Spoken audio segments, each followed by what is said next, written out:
Hey guys, how you going? Pretty good.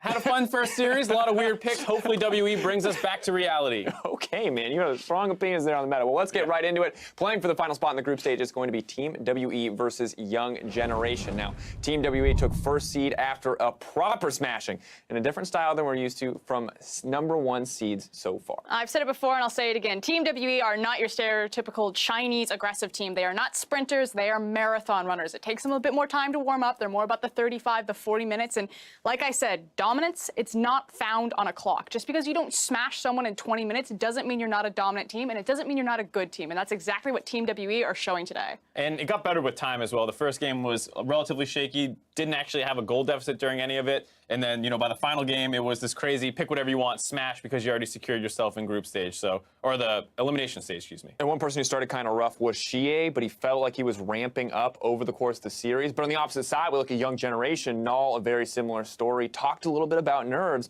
but just got better and better over the course of the games he played. Yeah, I mean, there was one interview where you heard him say that, and it's something where now that they're in the elimination stage, we have to see how they respond to it. Because yes, they've already played a little bit, so hopefully the nerves are gone, but at the same time, this is now the elimination portion versus WE, a very scary team to be playing against, so there's a lot on that line. And you heard it in the interviews, you know, Team WE saying that they are the host team, that today they are in a best-of-5, and they are going to show the best iteration of themselves. Fnatic said something very similar yesterday, and I feel like we saw the best version of Fnatic as they just smashed through that series. I expect nothing less from Team WE. We'll have to see how they stack up, though, because as interesting and as exciting as mid lane is, I feel like we also have to look to the top side of the map and figure out exactly what 957 is going to do versus Nocti or Ren, depending on how they want to swip and swap. Wow, their top laner's out. Strong vocabulary. We're doing good. Swippy swap. What's happening over there? Old school Urgot ult, the swip swap. Yeah, so I'm a big fan of Nocti. I actually think that he is a phenomenal top laner, not just in his laning performance, especially because he's a tank. It's really hard for tanks to shine, for them to actually look good in this meta, but what he allows for his team in the team fighting. And if Young Generation are strong anywhere, it's in their early skirmishing, it's in their early team fights, and he's a big part of that, even though he doesn't get the credit because he's not one of the flashier players like Null. And the problem is, though, it feels like he's up against a tough opponent in 957, because 957 can play the same style. He's played a lot more tanks right now. He did have that one Rumble game and the kind of crazy game, but he also does play the carries, so he can play both roles of the two top laners that Young Generation have in a single player, so they might have a small advantage in draft from there. And it's curious to see where exactly they're going to go in draft, what exactly they want to go for, because I feel like this is WE favored. It's safe to say, but what is actually the best option, the best avenue for YG to pull ahead? I mean, stylistically, Young Generation can play early games. They found early leads against Fnatic. They took a game off Fnatic. Yes, that game didn't mean anything in terms of the standings or the scoreboards for Fnatic. They already locked into their seed, but it was still impressive from Young Generation. So stylistically, they could do the same thing for Team WE. If they win, how do they do it? It's through early aggressive skirmishing, building an early gold lead, and then snowballing that through mid and late game. I think Syndra will be a big pick for them. We saw them play that twice in their opening day with Null, with two different performances, but hopefully we see more of the latter and he can find some advantages versus Shie, who, like we said, has looked shaky at points. Slumping. Yeah. Slumping. Like, let's not beat around the bush. Shie is slumping. He went down 20 to 30 CS in his lane phase. It hasn't been impressive, and Null can punish him there. We'll have to see if he can do it. That's enough from us. As we get into the series, let's hear from Null to get his thoughts on the match today. Em nghĩ tụi em có hai lựa chọn, một là bóc được đội mạnh nhất, hai là bóc được đội yếu nhất, thì tụi em đã bóc trúng được đội mạnh nhất. Thì em nghĩ là việc đánh với họ, nếu như tụi em thua thì tụi em cũng sẽ không có gì là to tát, vì tụi em là kèo dưới họ. Còn nếu họ thua thì đây sẽ là một cơn địa chắn tại chung kết thế giới. I do definitely like the nothing to lose attitude. Hello and welcome to our next series. I'm Max Atlas Anderson, and don't believe everything I put on Twitter because sometimes I get my Z words wrong, and this is in fact Zach Rusty Pie. How you doing, man? Straight off the analyst desk, onto the cast. That's it, no rest for the wicked. I'm fantastic though. I'm excited to watch Team WE play their best of 5 against Young Generation. I really like the video we just saw. Yeah. Basically talking about the earthquake that could happen if they cause an upset, and that's definitely true because the fans will be packed. Yeah, absolutely nothing to lose, but let's kick things into gear by looking at the starting lineups. On the blue side, it is Team WE with 957 on the top side of the map. The son of Baron himself, Condi, in the jungle. Shie in the mid lane. Mystic and Ben will be rounding out the bottom lane, and Coach Ohm will be standing behind them. Ben, a bit of a surprise here for WE. Certainly is, but of course looking to take them down on the red side, it's Young Generation in the top lane. Nocti, jungle Venus, mid lane Null, AD Big Koro support Pallet, and their coach Tuan Ku. Okay, so Rusty, the reason why I say that it's a bit interesting that we've got Ben instead of Zero is because Zero's KDA currently for this tournament is 39. Yeah. Which is pretty damn impressive, especially for a guy that's played almost single-digit games so far this year across both seasons. Like, it's insane. The guy was very, very impressive. But you know a lot more about Ben for WE and what he can do. Yeah, so Zero's firstly the weird one. He's got the biggest KDA. Perhaps they just want to rest him and keep the KDA stats in WE's favor and say, we got that on lock. But really, he's just the international player. And for the most part, they'll bring Zero out when it seems to mean the most or when they have to. Ben, we don't actually know what the exact reason is for why he's getting subbed out. I would speculate that perhaps nerves are something that could affect him as a player. But he's here right now. We know that when he gets Thresh, he is unstoppable, very good at pick compositions, and lives to protect Mystic, and that is something that they will still do regardless of the support they have. We've just seen so much more of Ben doing it. Yeah, with the pressure on, maybe it's Zero's chance, and in best of ones like we saw in the group stage here of the play-ins, certainly is an opportunity. But let's have a look at Champions Select as we get into game number 1 between WE and Young Generation. Rek'Sai and Syndra to be banned away first off makes some sense. Venus has not seen his Rek'Sai so far. Is the Kalista and Sejuani. Pretty understandable meta bans here against WE. And you have to wonder what the third ban will be for Young Generation to take away from Team WE, as respectively Team WE are just getting rid of the strong champions that Young Generation have got. Rek'Sai from Venus, Syndra from Null, and it looks like they want to take something from Palette as well. Yeah, interesting, the Syndra being a 0% win rate champion for Null. All of day one was playing it, managed to get incredible numbers as far as that CSD is concerned, but still going to be taken away from him. 0% win rate, but a 5 KDA. It's pretty impressive. Exactly where I thought it was going to go. However, Atlas on the opposite side with the last ban. The Zarya taken away from Mystic opens up the AD carry pool to be a big question mark as to where they want to look. Well, that question is going to be answered very, very quickly here as Big Koro is going to take away his Varus. Certainly has been something that he's found success on so far here in the play-ins. Only played it once, but did look good doing it. But the Jarvan being locked in first off here for either 957 or Condi is a big deal. Expecting the Gragas to be taken away from Condi as well as a good pick up there for Venus as well, having played it in half of his game. Yeah, now this is a risk. You leave open Kog'Maw by picking Varus. Now, it could be that they want to get the Lulu for themselves as a third pick. Young Generation deny the Kog Lulu comp, but WE still get to pick 2 champions in a row, so they could just have the whole bottom lane locked in. And Varus, yes, good laning champion, but Mystic and Kog'Maw, 2 words that are almost synonymous for me at the moment. He is just that good of a carry on it.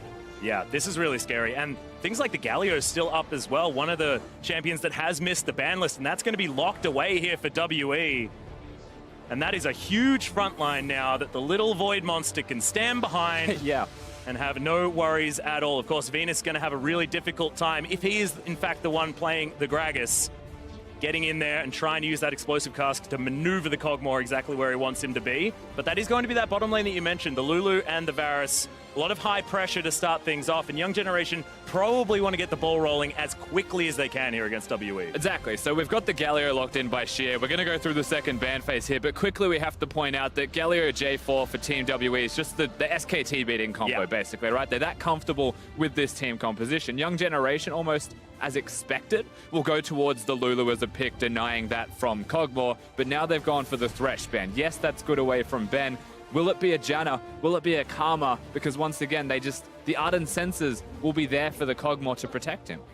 Well, Janna's certainly an option. Lucian's going to be banned away, and yeah, Janna is going to be banned. So Young Generation making sure that they're checking in on Ben, making him as uncomfortable as possible. Final ban here for WE. We'll see where it is going to be aimed towards. Both solo lanes now need to be filled up, and it was Ren that was playing the Gragas on the top side of the map. So that flex may not necessarily be there for Nocti, and I'd prefer to see him on something a little bit more meta. And speaking of flexes as well, the Galio is something that is played primarily in the mid lane in the LPL. Never goes towards that top lane. There's a Lucian already being banned away. They're trying to get rid of counters so that Xie will have the best matchup for himself possible. Now, remember, the Syndra's gone from Null. He may still have something like the Cassiopeia if he wants to go down that path, but they're getting rid of the AD-based champions. Jason, Lucian have to get removed off the Rift. Young Generation, however, no hesitation on their picks. Yeah, and it looks like they're pretty sure of what's going to happen here. I'd personally like to see 957 grab something like a Trundle and really throw it to Nocti, but see what he does actually decide to do. WE having to round out their composition, and Young Generation understandably saving that counter pick for Null as well. Here we go. Been planning. It looks like it's more than just a plan. We'll have the fabulous champion down in the support role. going to keep Mystic alive. Of course, one of the only tanks that can build Ardent Sensor in Taric. Yeah, when you've true. got a Thresh, a Janna removed, the capabilities of having even Rakan, who's one of those other engage-based Ardent Sensor builders, they're all gone. And so they look at it and they say, okay, we need to keep Mystic alive. The team composition's going forwards. We kind of leave Mystic to the Wolves if they all run past us and flank. Taric compensates for that quite nicely. Well, they're going to add more damage to this composition as well, and I really, really like it. I mean, the Rumble has been a pick that 957 has been able to make work, but now they've got magic damage and physical damage coming out of their composition and a little bit more well-rounded, because some of these Kog'Maw compositions have fallen a bit flat just because they rely purely on that little Void Puppy for the damage done. But Corki going to be locked away here for Null, and was a champion that he found success on day 2. Young Generation's bout here at the play-ins, and that was 100% victory day as well for Young Generation. They managed to sort of come back against both of their opponents. 100% red side victories as well. So as far as chances here for Young Generation to find a win, this certainly is a good opportunity here in game number 1, where, as they mentioned themselves, not a lot as far as pressure on them is concerned. There isn't a lot of perceived pressure on them, and that is what Young Generation need to consider throughout this first game, because right now, maybe there isn't any pressure, but as you load through Champion Select, you get on the Summoner's Rift, I guarantee you they're feeling some kind of pressure. It's still going up against Team WE, you're still the underdogs in this story, and you're still facing down the barrel of a Galio-Jarvan combo that we know Team WE can destroy people on. Now, that's not to discredit Young Generation's team composition themselves. I honestly think it is a fantastic comp. They scale nicely throughout the game. Cho'Gath, very good counter to the Kog'Maw, but ultimately there's still the nerves that will play on you. Yeah, it's really, really scary, but I do like the fact that you mentioned that both of these compositions look relatively similar. You just look towards the bottom side of the map and you think maybe Big Koro is going to be outscaled there by the Kog'Maw. Xie, always been a phenomenal mid lane tank player. I mean, I know it's been a while since I cast the LPL, Rusty, but I remember the Nautilus. I remember the days of him underneath the turret. Let's do it. Okay, so game number 1 as we hit Summoner's Rift. See exactly who is going to be able to pull out ahead first. And you will be pleased to note, of course, that Team WE's bottom lane love to go for the most outrageous skins possible in Pugmore and the Baywatch Taric. They do love their Pugmores, to say the least, but hopefully Ben can save some lives, or YG may take him apart. I just don't think a dog is all that useful if you're a lifeguard.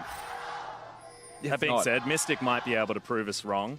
Of course, the fans very much here in support of Team WE. They've been here all day, but suddenly they're a lot louder. Fenerbahce certainly giving us a longer series than we're expecting. Team 1 looking better than a lot thought, bringing us to 4 games. But yes, the crowd now get Team WE and Young Generation going to try and make them as unhappy as possible. Now we're looking at Young Generation's team composition. They've got the Varus Lulu, which is something that I think we should hit on first. Now we've seen a couple Varus Lulus in this tournament. Yeah. Some of them have worked, some of them have not, and most of them still lose the games that they're competing in. The concern for Young Generation is being outscaled and outranged, most importantly, by what the Kog'Maw can put down in team fights. But first, and now, they have pressure in lane. They have a pushing lane. They have so much level 1 to 6 control. And at level 6, that control increases when they get the Varus ultimate. They have really good capabilities of getting Venus into the lane to gank as well. And so as far as you're concerned as Young Generation, try and path from top to bottom, maybe get a level 3 gank off, and things will go nicely for you. But that pathing's already been affected, Atlas. Yeah. That's WE just taking away all of the popcorn chicken of Young Generation. That's unfortunate. Speaking of unfortunate, Young Generation actually able to get half the health bar from Ben. Does have a bunch of biscuits that he can eat up. Otherwise, is not too much of a worry at all. Good stun comes out from the Dazzle's pallet, gets taken down low, but Ben, sub 200 health to start off this laning phase is bad news for the Taric. If anyone in the lane of Team WE is going to get low, however, it should be the 3 potion user in the Taric. There's also a Targons to give extra health back to Ben. So ultimately, they've lost the lane. They were going to lose the lane anyway, though, for Team WE. They're kind of just trading as best they can. There may be a world where Condi comes down to the bottom side. I highly doubt it, given where he's already started the map off, pathing from red to blue, because he's closer to that top side of the ring.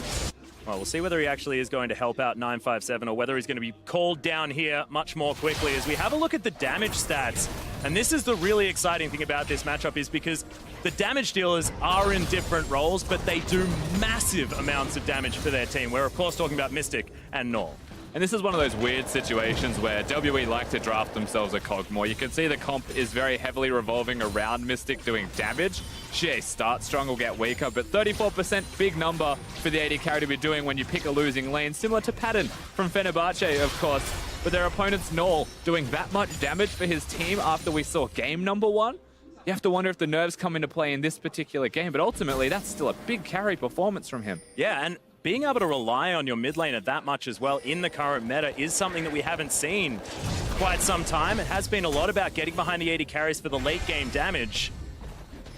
As the game ticks over, we'll see what Young Generation can do around their mid laner this time around. Venus going to be spotted out. Ben gets the dazzle on, looking for this, but Pallet's going to turn up. Make it a 2v2, and Ben has to be very careful. Throws down the flash, and the ignite is there. Good heal comes out, but it's not enough. First blood goes over to Big Koro, and Mystic, now a very lonely puppy underneath this turret, does have to be careful of a dive. And the 1v3 dog's gonna have to try his absolute hardest to hold on. Gragas is here. The minions are about to crash. He's got his flare ready. Save me, team, Mystic says. Well, teleport is gonna come out from 957, and it was actually cancelled by Xie. Both of them, in fact, cancelling that one as the minion wave was dealt with. That's a miscommunication, I think, from Team WE. It's fair to say it was 2 teleports used by Xie in 957. Well, that's how important Mystic is to this team, okay? You need to MVP. invest everything. MV pop, after all. They need to keep him alive, but could have just been 1 teleport, perhaps. Ultimately, the cancel is the correct move because they just want to get the minion wave to crash. They want YG to back away, and it might actually be that 2 teleports were necessary to prevent them from going forwards. But we get to see the overreach that happens from Ben. Now, he just wants to force the smite, maybe poke Venus down, but Pallet has Ignite. He is here so early, and because the slow connects, Big Koro can just come over and try and snatch away the kill. And he will get that, the 400 gold.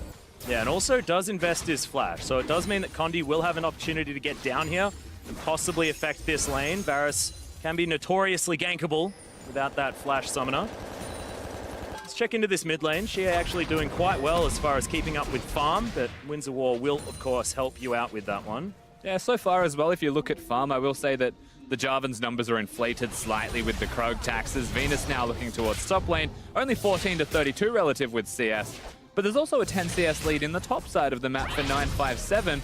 Nocti disappearing very early into the lane, going towards the Doran's ring with a shield. Does not want to lose this lane, just wants to hold on. To me, I see that. I feel like that just indicates that, again, Venus is not going to look towards top all that often. He wants to help bot win the 2v2 even harder, accelerate a big win condition for them. Well, 957 able to pick up all of that farm and extend that lead to about 12 minion mark. Doesn't have the teleport anymore, of course, because that one was cancelled on the bottom side of the map. So does have to be a little bit more careful as far as when he backs. Doesn't want to lose out on too much of this farm. So Cannon Wave, that is certainly going to be taken in Condi here, just to make sure that he secures it. And the one lane we didn't touch too heavily on, of course, we know how it's going to be going, was the 2v2 when we look at CS values, is substantially towards Young Generation. Now a wave is building up and it's going to bounce back towards Team WE.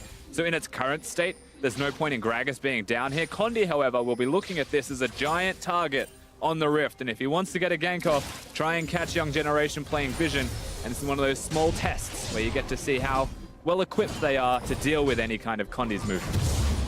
Wow. A lot of capitalization actually going on there in the mid lane, as you can see Null pushing that one all the way up. Condi clearing out his Krug camp on the bottom side, continuing his onslaught. He did just tick over to 6, so keep that in mind. If a Jarvan is ever going to gank, it's usually at the level 6 mark.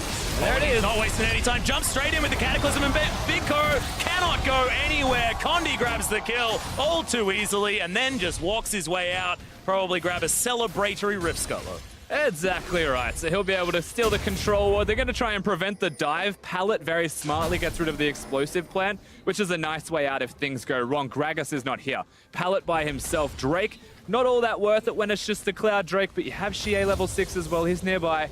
They can protect one another. WE do exactly as you would expect. Once again, they hit level 6 on their jungler. They gank bottom lane. And that first test of the waters for Young Generation fails. Yeah, still looking better than some of the other games that we saw. Of course, WE getting 4-0 in the group. Feeling pretty good, but let's have a look at this one from Condi once more. Condi with a bunch of Kruglets running towards the bottom lane will get the Cataclysm off nicely. Once again, the minions don't even die during trades like this. Kog'Maw has the wave in a frozen position if he chose. You can see the CS difference is caught up ever so slightly. Now puts himself into a relatively good position in the 2v2 from what started off rather dire. Yeah, also isn't really too worried about it. I mean, you're explaining to me what happens when you decide to pick up the Relic Shield start. It's like, if I've still got my turret, it's 7 minutes into the game, I'm still feeling good. And look, they've got their turret and it's 8 minutes into the game. I'm going to call it success, even though they may have lost Ben quite early on. Of course, for those who don't know, if you've got a turret and you've started with a Targon, you're still winning, even though you are going to be losing the lane, because the big win of this build is surviving. The goal is to get the Ardent Sensor quicker for your support. You will lose lane as a result of that. You can see the turret still very close to going down, and that was after a successful gank from Team WE. Young Generation playing it, honestly, as you would expect, just with that one hiccup. Yeah. Being able to catch up as well on the top side of the map as well. Nocti getting himself back in there. 957 trying to burn him up just a little bit here with the Harpoons and the Flame Spitter, but otherwise not too much of a problem. Now Venus making his way back down towards the bottom side once more. If they can do that, that should be able to guarantee them this first turret at the same time. And the ultimate is going to land from Big Koro. Flash immediately from Mystic, and the Dazzle is going to stop the Gragas from making his way forward. And Living Artillery going to help even out the trade for Mystic. Yeah, and of course at this point it's very important to point out that he has Cleanse as his summoner spell of choice. Didn't go towards the barrier, so Mystic smartly into the Varus will go towards that summoner spell, gets himself out quite alright. Means that the Gragas ultimate was used and ultimately wasted. However, when you really look at this, it was a good move from Venus to be at the correct place as Koro ticks over to the level 6 point. Still pressure in the bottom lane nonetheless. Yeah, Ben needs to be a little bit careful. Seems like he's having a good amount of time spent on this bottom side taking damage. Koro does need to avoid the spit coming out of this Kog'Maw. Awkward control word placement from Ben, was obviously doing it while he was stuck under the turret, but Condi's got the inside track here if they want to. Yeah, well, I've seen this one before as the Dazzle's going to get flashed out of, but Big Koro straight into a Cataclysm. Wild Growth is not enough, and the ultimate's going to make sure they secure it from Ben. WE, they spent a lot of time down here, but they seem to make it work no matter what. Yeah, both teleports at the last second, of course, being cancelled. On top of that, you look towards the mid lane, there's no packages, just blue buffs. Xie is still the faster roamer then, and so the threat towards the bottom lane tower now becomes very real once this middle wave is cleared. But suddenly, they choose not to keep going for any kind of big plays, Team WE. They want to slow the pace of this game down. They're happy with the kills. They want to keep laning. Nice flash flag drag from Condi. The flash out early by Big Koro ultimately signs his death sentence. Maybe wanted to hold on to that one. They expect the Cataclysm to come out first. It's a trust fall with Pallet. Yeah. Doesn't go as planned for Young Generation. It was really well played by Condi, though, just to make sure Flash comes out, then he presses his R button. He'd already closed the gap, so there was no way he was getting out of range of that particular ultimate. It's just Condi once again, early game dominance. They're now on the Jarvan. There will be the a Young Generation can find their way forward. There will be a big Trinity Force spike for the Corki in the middle lane, the Blade of the Ruin King spike as well is timed super nicely for Big Koro if they ever want to, make those big plays. The package timing is something that they should be keeping their eye in on as well. And using the Cho'Gath, who has the Feast, there's a world where Young Generation could do one of the crazy, just suddenly we're swapping lanes in a situation where Team WE don't expect it, get a kill top lane, break open the map with structures falling down. That's something that you have to keep your eyes on if they choose to make a play like that. Because right now, if the laning phase continues, if it's pulled out longer and protracts any further, I mean, they're getting closer to Team WE's items, and that's always going to be a big concern. Yeah, and the classic Team WE time mark as well. Just feels the longer these games go, the more it goes in Team WE's favor. And it's just that feeling that you get in your gut as well, watching Team WE. Of course, Young Generation able to grab a great first blood, but you just never expect that to be the end of a series when it comes to Team WE. They didn't have the most dominant beginnings to any of their games, but they're still 4-0 in the group stage here of the play-ins. It's going to take a lot more than just a first blood to get Young Generation over the line. It's going to take a lot more than just a first blood, and that's the most important part of this matchup between the two teams, is Young Generation, just through the play-in tournament, have proven that they need to be ahead early to win a game, basically. But they can extend their losses to a super long, drawn-out game. However, doing that against Team WE, as you mentioned, has got that 35-minute break point where they just come online out of the blue. No matter what. yeah, doesn't actually matter how far behind they are. They're just that good at doing it. Yet, Young Generation are currently falling a little bit behind early on in the game as top laners will say good day. Yep. Nocti actually silencing 957 as 957 silences himself. Doesn't unsilence him, however. It's not maths. All right, good. 2 negatives don't make a positive or something like that. Well done. Okay, well, Gondi sitting on his 2-0 at the moment. Does have himself a casual Spectre's Cowl to begin things off. Understands that there's a lot of magic damage flying forward, even Big Koro having a fair bit of it himself. Just to make sure that he can get ganks off onto Null if he would like to. That is true. A fair amount of magic damage coming out of the entirety of that composition. When you look at Team WE, though, even Mystic is going to have a fair chunk of just magic damage himself on the Kog'Maw. And so the Shu is also on the other foot in that respect. They can both just stack magic resistance and see who comes out ahead. Well, Null's going to see his blue buff being stolen away here. Shea is going to get his Colossal Smash on top of it. But probably not going to be enough as Justice Push secures it, yeah. Wasn't a big rocket. His next rocket will be large. Of course, the red indicator now. Fancy new Corky tech. Well, Nocti actually able to steal away the blue buff. No one here try and challenge that one, but getting it away from Null is probably the main objective here for WE.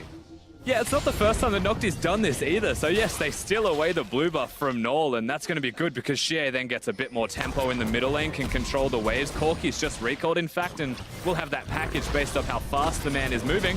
But you are looking at a Cho'Gath with blue buff. We've seen him do it earlier in this tournament, and that does help out a substantial amount in top lane if it's ever a lane where you're being pressured in as Cho'Gath. The mana cost on his spells are ridiculous at times. And now he can just spam them out. He can feast all of the things. Yeah, just yelling at them. I like it. Even throws down a Rupture on 1 minion. How gratuitous. It's a lot of respect to 957 is what that is. The fact that there's 1 minion, he still just needs to throw out the Q to get.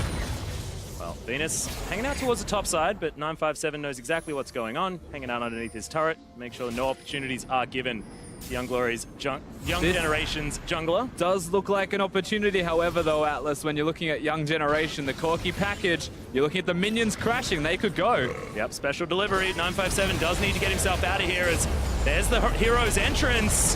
957 going to be well and truly safe. Get a big cooldown out, and they don't invest too much to try and stop that. They choose not to go at all, Young Generation. It was close to making the play. The Gragas ultimate has been used, but you've got to feel like Cho'Gath not having his level 11 feast up because he used it on a minion earlier could just be the difference there in their decision making. They choose to back away. A lot of respect shown to Team WE and to Galio as the ult misses. Yeah, and this is going to mean WE's push on the bottom side, teleport a little bit earlier, and they are going to guarantee this turret. Looking for the kills now. Justice Punch not finding too much distance further forward, but WE wanting to keep the pressure up. Exactly. I don't think they're going to slow down here. Shea tanking for a little bit as well to keep the minions alive just a second longer. Null's around the corner. Yeah, and Condi's going to find him immediately, just pressuring him away from this inner turret. They've still got that one caster creep that is going to ensure that this inner turret is taken one after the other. WE strike, and they haven't even lost that outer turret that went down so low earlier in the game. They get that extra bit of control back, compliments of Condi's ganks, and you're right, WE were able to hold on to those structures. Nocti hasn't been able to get the top lane one himself just yet. Cho'Gath all on his lonesome, not the fastest of pushes. You've got Gragas responding, Corky responding. Reset, surely. Oh, he definitely does, Atlas, and all the AoE clear in the world for minions. Yeah. But the auto attack reset unfortunately doesn't empower onto structures all that well. He just needed to build a Trinity Force. That being said, not going to happen, and Mystic's going to transition up towards the top side to try and get more of these structures down. Rageblade completed, as well as a couple of daggers. See what he is going to head towards, probably a Renan's Hurricane. Yeah, as you would expect, of course. Blade of the Ruined King, one of those really adventurous other options, and a lot of I feel like the order is up for debate sometimes. Yeah, it is. More builds. Even the Wit's End is something that they could go for, depending on what they feel like is necessary. If you Mystic in this case, actually, might go Wit's End. Good, yeah. Yeah, lots of magic damage on the opposing team. There's Condi. Yeah, there's a big double Cataclysm. It's in fact the Cataclysmic entrance as Big Koro's going to get evaporated, and it's a double kill from 957 with the equalizer from downtown. WE 4-1 now in kills, and it feels like it's just getting worse and worse for Young Generation. That was so pretty from Team WE. The equalizer on top of the Cataclysm with the Galio ulting in as well. Oh, and a party cast. Venus just celebrates the enemy team's success, throws out a cast. Not too sure where that one was going. It was adventurous. I think we know who was in charge of getting the drinks for the party, Rusty. I think that's... Greg the eyes on him. Yeah, exactly. Okay, well, Condi just going to celebrate once more by grabbing the Rift Herald. Mystic going to help out. It just feels like WE have more players on the Rift right now. After the two-man defense on the top side, it just feels like WE able to utilize globals a whole lot better, grab themselves that global lead, grab the map pressure. Now you can see pings going down to the outer turret in the mid lane. Shie shoving that one forward. That is going to be where they're going to be focusing their efforts with the Rift Herald to help them out at the same time. It just feels like everything is fitting into place here for WE. All going according to plan. So ultimately for Team WE with that Herald should just be the mid lane turret. Maybe more than one turret depending on how they play this one out. Last set we saw the J4 get a pick before they even tried to summon the Herald. This time around they could look towards that. Galio's ultimate is one of the big go buttons for the team. The Cataclysm's also necessary. Summoners didn't have to be used in their last fights on the top side of the map either. It was just a clean take, clean kills, and a structure goes down. Mystic wants some Koga. The old Cogmore gang. And Nocti is going to respect it as well, as a fair bit of damage is going to come in there. But Condi unable to find the knockup. Condi could have flashed with his flag and drag there to try and knock him up if he really wanted to, but... That seems like something old Condi would have done. I know. Most definitely. New Condi's changed. Yeah, new Condi wants to win the game as opposed to get as many kills as possible. Yeah, that's true. I still like the old Condi. Oh, definitely. I like the one that gets quadra kills at level 2 underneath turrets and bottom lane, but here it is, that cataclysmic entrance that we saw before. It's the kind of replay you could watch a million times over when you see combos like this be successful on Summoner's Rift, of course. Team WE making it look clean, making it look easy, but it's never an easy thing to do, as Harold, not Shelly, I see you all. Yeah, absolutely massive chunk of damage comes out. We'll see whether WE can get more of this done. You saw Ben actually moving down to make sure that Venus couldn't take the short route towards that mid lane and make it that 4v4 as early as possible. 5,000 gold is now going to be the lead. 4 turrets to 2 in favor of WE and their control of this map. The vision on the top side, as you can see, fantastic, as well as moving down throughout the bottom side. It feels like every single base has been covered here by WE. Their control is almost total, honestly, and we're at 20 minutes into the game. For Young Generation, you really have to look at what's next for them. The gold difference is only 5,000. It could be significantly worse, but they just need to hold on. They need to try and play this slowly and just get gold. Nocti not in a position to play it too slowly. Not a bad flash. Sebastian Dazzle unable to find it there as Condi couldn't lock down the big Cho'Gath. But you'll take that in situations like this for Young Generation. They got a turret. So they're happy with the outcome of a flash from Nocti for a turret. Now, that's one of the easier turrets left to take on Summoner's Rift for them. They've got the 3 outers. That's still a big win. The hard part is where to from here. They've closed the gold difference to 4,000. Well, Shea actually looking for a fight here. Will find a taunt. Oh, in fact, yeah, Venus helping him out. Pallet shouldn't be taken down by just the Galio, though.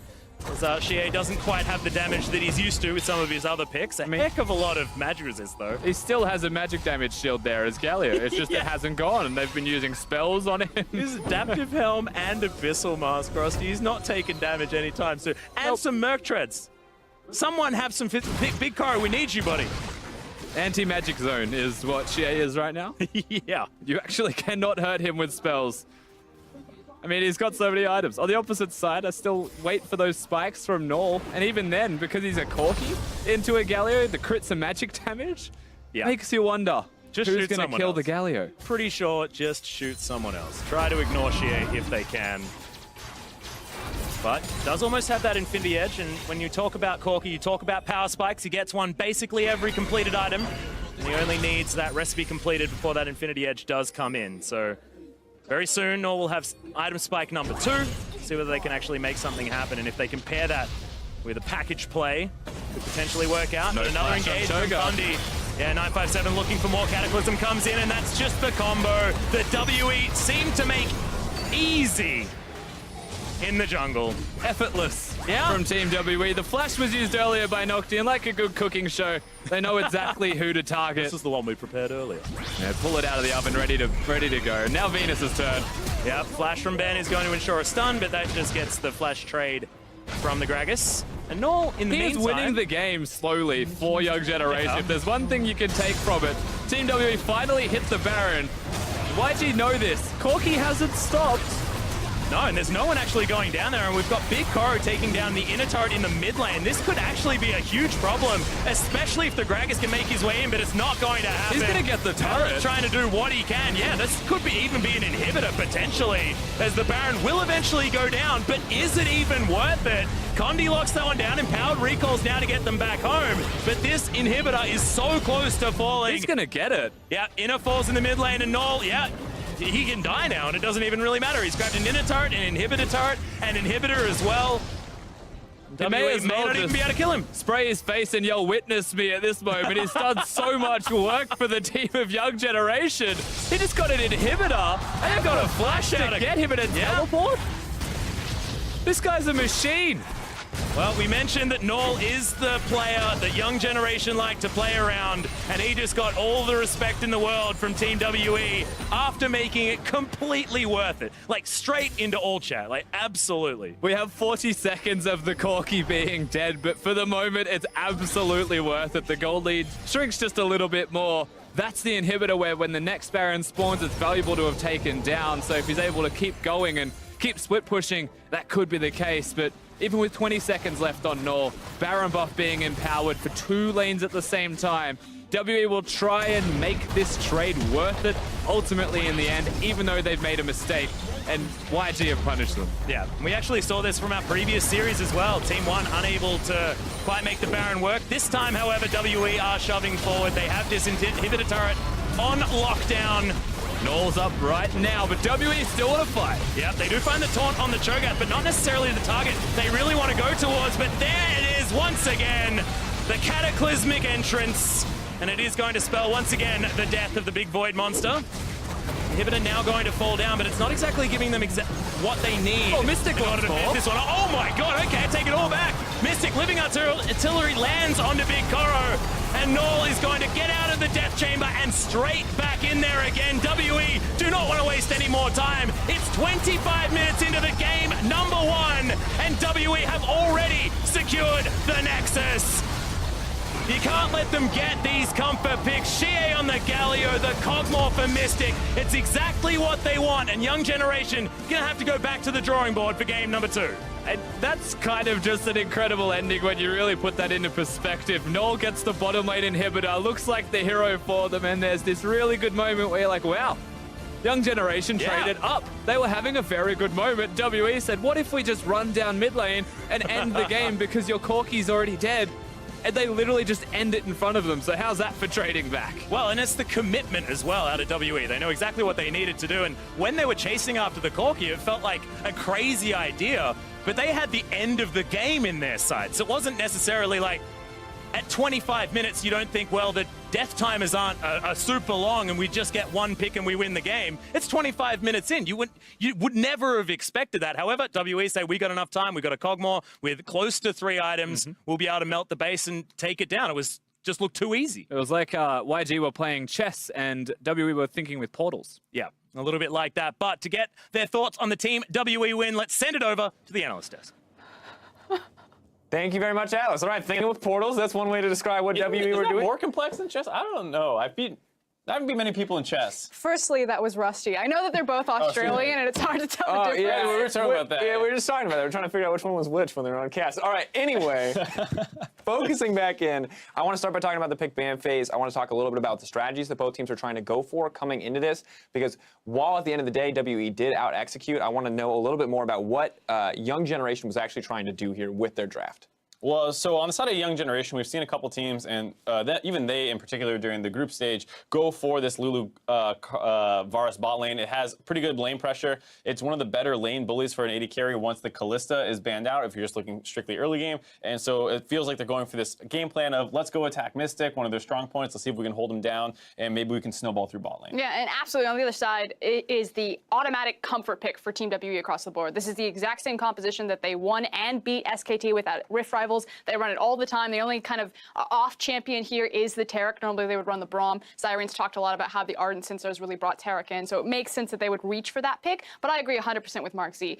Young Generation had the right idea. It was to focus and paint a giant target on the bottom lane, using the Gragas cast, using the Varus ultimate, using the push power of Varus and Lulu. Unfortunately, it just didn't pan out that way. So when we look at Varus, because he's been coming up a ton in the last few series we've seen over the last few days, what is his role within a team? Is it just that lane dominance? What does he actually bring to the table that he has been so consistently a high priority? I think there's a couple things. One, he has some benefits of the on-hit build, so he kind of fits in there with where Kog'Maw might slot in, as well as having some utility, which is not a ton of in the bot lane right now. You basically have Xayah as the other utility pick at all, as well as maybe Kalista. So he's a good combination of all those things put together without really excelling at a single one of them, the way Kog'Maw is maybe the best late game, and Xayah has great utility, and Kalista's the most dominant early game. He's somewhere in the middle. Yeah, it's just a jack of all trades, and we do know that it is a comfort pick for Young Generation, so it makes sense that they would lean that way. All right, well, as good as Young Generation did at, building leads in the 2v2, as strong as they looked using the range advantage of Lulu and setting that up, unfortunately, WE had some different plans, and as we take a look at our first replay, we can see what happens when Condi is allowed to have his way on the bottom side of the map. And this is the thing. Team WE are just very good at understanding exactly what they need to do at exactly the right time. They pretty much just farm up for Condi to get level 6, and then it's back-to-back ganks. The first one utilizing the Cataclysm, the second one really punishing the lackluster Flash. And they were really good about flash timing as well, knowing when they're up, when they're down, having the tools to make sure they can get onto this target, and then just being able to know that this is the game plan. If you stop the Varus from going off, stop them from taking your bot turret first, you're already kind of cutting off one of the only two ways this comp is going to win. And I want to drive this a little bit further. We call Team WE the 35-minute Elder Dragon team. It has nothing to do with Elder Dragon, or really nothing to do with 35 minutes. The reason why they come online at 35 minutes is because typically that's when the AD carry becomes strong. This team is all about the ADC. This game ends in 25 minutes because Mystic got that far ahead of the clock, because they had the Ardent Sensor, they had the 2 power items on Kog'Maw. So it's really just, when is the AD carry have his itemization? When is he ready to team fight? Guess that. That's when Team WE are going to end the game. So looking at this team, is it just so good right now for Team WE that we exist in a meta where Ardent Sensor is so popular, and one of the viable AD carry builds is Targon's Brace on your AD carry, a Relic Shield? It's literally printing money. I mean, there was a situation where they were down 20 CS in the bot lane or something. The gold lead was slightly offset by the jungler having an advantage, but there was a 600 gold lead for WE. You're trying to figure out where it comes from. It's from the Targon, it's from the Ancient Coin line, and out of nowhere, you have these advantages that you normally don't. I mean, the meta is perfect for WE. It's not just the Ardent Sensor, the fact that it's really about the AD carry, that you can buff him up in so many other ways. It's also how important Baron is right now in the meta and ending games. We have so much wave clear that this buff is almost necessary to even break any sort of base. And guess what? That means you're going to be team fighting around it. And that's what Team WE really thrive on. So everything is perfect for them for this Worlds. And despite that, YG did feel like they were fighting back. We take a look at our next replay. We can see Team WE fighting hard for that Baron. YG, though, attempting to make some moves of their own on the bottom side of the map. And this is after they had just gotten picked. You see the Cho'Gath still dead. I like this idea of going for this kind of split decision, force WE's hand, but you need to go harder for this Baron steal. You see over the wall, Gragas is just kind of messing around. He had his ultimate here. He could have tried to ult the 2 tanks off of him and then go for an E over the wall. He had no flash, so he had to burn all his resources to go for that steal. But he doesn't get into the pit, and that allows him to get the Baron empowered recall. They're able to chase down Null here. And if you deny that one smite, you might be able to find your way back into the game, because at that point they had lost complete control of the game. Now, the interesting thing for me, too, is that it feels like YG had the right idea at a couple different points in the game, but just were not able to out-execute WE. So how, as YG coming into the next game, what do you do? What do you change? What do you plan for to actually take WE down? I mean, the thing about WE is that they will always have this Achilles heel that is exposed in that early game, and I think you just throw even harder. They tried it with the bot lane. Yes, the execution wasn't there, but maybe try it in the mid lane. Xie did get his Galio. If you deny that pick, if you make it more about a skill matchup and just have the hard CC and like a 2v2 camp mid, you can try to exploit one of the weaker members on Team WE. I like that WE ban Syndra game 1, assuming that Young Generation move over to blue side and that ban drops, you can potentially look at grabbing that, or just picking something a little bit more lane dominant and make sure you ban out that Galio.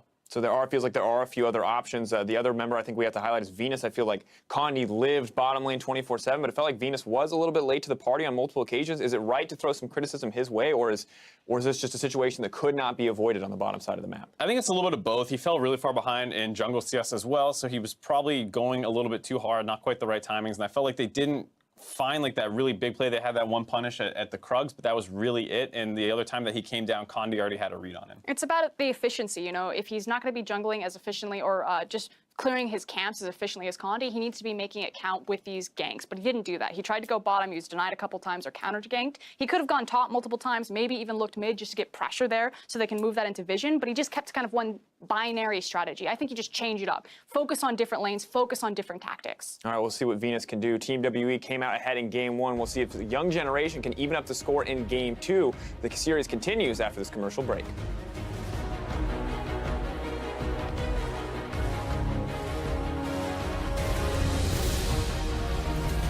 Very careful, throws down the flash, and the ignite is there. Good heal comes out, but it's not enough. First blood goes over to Big Kuro. There it is. Not wasting any time. Jumps straight in with the Cataclysm, and Big Kuro cannot go anywhere. Condi grabs the kill.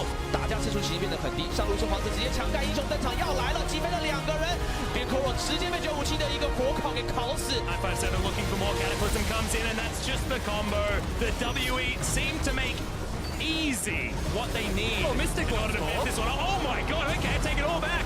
Mystic living artillery lands onto Big Kuro, and Null is going to get out of the death chamber and straight back in there again. WE do not want to waste any more time. It's 25 minutes into the game, number 1, and WE have already secured the Nexus.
之前比赛 BO1 的话，还有奇招可以制胜，然后之后到了 BO5 的话，我觉得只有靠硬实力来说话。这次比赛在我们中国自己的主场举办，我们一定会竭尽全力把 WE 最好的一面展现给大家。 Well, WE definitely spoke with their strength. And welcome back to Game 2 of Young Generation versus Team WE. And Young Generation have chosen the red side this time around. Does make sense. 100% of their victories, of course, in the group stage here of the play-ins was victories on the red side. So that's understandable. However, red side or not, things were looking really worrying after the draft for Game 1. And as 957 so aptly put as well, it shows the real strength of teams. Being able to win a best of 1 is a good start, but being able to win a best of 5 shows that you can adapt to losses, that you can grow, that you can learn, that your coaching staff and players can all keep growing as a series goes. We have to see that from Young Generation. That's the thing. They've chosen red side, so they understand where their strengths want to be. But can they deny the strengths, perhaps, of Team WE on the opposite side? Or will the exact same comp exist? Will they be able to just run over Young Generation again? Or can they show that they can grow? Yeah, because if they don't change anything in the draft, things could be a problem. But what do you want to see? As far as that change is concerned, what do you think Young Generation do need to adapt to after that first game? So for me, primarily for Young Generation, it's taking things away from Team WE. I don't think they need to necessarily change big fundamental things themselves, whilst we could look at their draft and say perhaps the champion selective of Varus could be prioritized as something different instead. Ultimately, it's not going to be the case. We have to just quickly clarify. A little bit of an amendment. Sorry, Young Generation have actually chosen the blue side, which is really strange. I can understand why someone would assume that they would take the red side, because that has been where victories have laid in the past, but not going to be the case this time. And it seems that we've had a bit of a switch. Young Generation going to try their hand at a blue side victory. And look, changing things up does make some sense. We'll see whether it is going to work as we move towards Champion Select. And I will say the difference between blue and red for Young Generation isn't all that substantial. It's the last pick compared to the first pick. And right now, maybe the Kalista ban is something that will go away coming into this second game, just because they are on the blue side. They have the first pick. And potentially. They could actually pick that one themselves, which I'm sure would be an apt choice. They've also got the Syndra player in the middle lane. His Corki looked great. But you're looking at Team WE and saying, please don't give them Jarvan, Galio, Rumble as a trio. Take away one of those things. If I had to choose, it might actually be the Jarvan. Condi looked fantastic. Yeah, he looked brilliant. And starting off the game 2-0, and that was their first pick option as well. And to be able to grab that, then send it over, 2 picks go by, and not one of them is the Galio as well. Being able to put that in the hands of Shie, that is terrifying. But here we go, Champion Select for game number 2. The adaptation needs to start here. So Young Generation with blue side theoretical advantage based on how easy WE made game number 1 look. See whether they can make it work to their favor. And Rek'Sai going to be taken away once again here by WE. And the Xayah, a lot of respect given to Mystic, and things haven't really changed too much as far as the draft. Yeah, of course, the Syndra ban is something that we're looking at for Team WE if they want to take that one away. You've got the Sejuani ban, decent ban, just a strong champion. It means they don't want to first pick their jungler or first pick Sejuani in specific. It might actually mean they want to pick the J4 for themselves, and Team WE then have to answer with what do we want to take away from them and prevent them from perhaps having that? Or is the Kog'Maw too big of a threat? We just won with it. There's so many strong choices for them. Well, the Jarvan is going to be banned away, and the Galio is looked at as well. So the entire combo that WE relied on in the early game certainly not going to be working here, and they will need to change up the strategy. Lulu being considered as that first pick, and I wouldn't have necessarily considered the Lulu as first pickable before the play-in stage started, but she certainly has been allowing bottom lanes to snowball quite effectively. And even though the Varus Lulu didn't work last time around, certainly has worked previously. Classic LPL signs on your screen for the record, as Lulu was in fact locked in. Now, it in part denies the Kog Lulu combo for Team WE being on red side, being able to pick 2 champions at once in their first rotation. Xayah's already banned, so it also removes the Xayah Rakan duo combo. Kalista's gone. So again, all the bottom lane 2v2s that they could pick in one go, in one fell swoop and take away, are removed. You look at Team WE, already changing up their strategies here, and ultimately I still like this. Yeah, well, Maokai, 957 going back to, oh no, I'm not going to say it. Going back to an old staple of his towards the top side of the map. We'll see where Condi is going to go, whether he decides to pick something for Mystic or something for himself. And it looks like the AD carry is the pick of choice. Now, this is curious because the Tristana is almost a Mystic special of the past few weeks of the LPL just before they came to Worlds itself, and ultimately it means it leaves open the cog more for Big Koro to play. Now, if they want to lock in that 2v2, that is outstandingly strong. We know it can be very successful, and they can pick any other champion they want around that. Team WE's response is likely going to be the Alistar in the support role if they want to try and keep that down, because Tristana usually pairs up well with it. Well, it looks like Young Generation not wanting to change their composition at all. They've got the bans where they need them to be. The Galio and Jarvan no longer a threat to watch out for, and they're just going to see whether what they planned last time is going to work out here against WE round 2. Yeah, now Varus is still going to be locked in for Big Koro. Might just be a comfort champion that he wants to stick to, doesn't want to get uncomfortable and pick something like the Kog'Maw. We have to look at that and explore how they're going to go in the 2v2 as the game kicks off. They still have a lot of lane controllers. There's Condi in the jungle. Yep, they're going for it once again. Does mean that Shie can now feel free to head towards a tank in the mid lane if he wants to. It's not going to be the Galio, but it could be something else. A little bit more of the tanky stats, because having 2 of these carries from multiple areas is going to be useful here for WE. Not entirely sure what Shie could potentially go towards, but Gragas is going to be taken away from Venus. It's going to be the jungle pool that's going to get hit. He hasn't decided to take one away just yet. May just be something like the Orianna if they want to fully commit to, just giving shields to the million carries that Team WE will eventually have for themselves. Champions like Taric are still going to be there to enable all of the comp that Team WE have got for themselves to excel. Young Generation are starting to ban supports away. The other one is Braum. Now, if you've got an Ezreal and a Tristana and Braum as your support, with a Maokai as well, they can dive bottom at level 3 if they want. They can just dive whenever because Braum empowers auto attackers and they have a lot of them. Yeah, and the Thresh is the one that's going to be banned away here. So Braum, like you said, certainly going to be available, and WE probably looking to lock away a support, get themselves a counter pick potentially for that mid lane. But Janna, another option, adds to that disengage as well. Bramble Smash and the Buster Shot certainly there.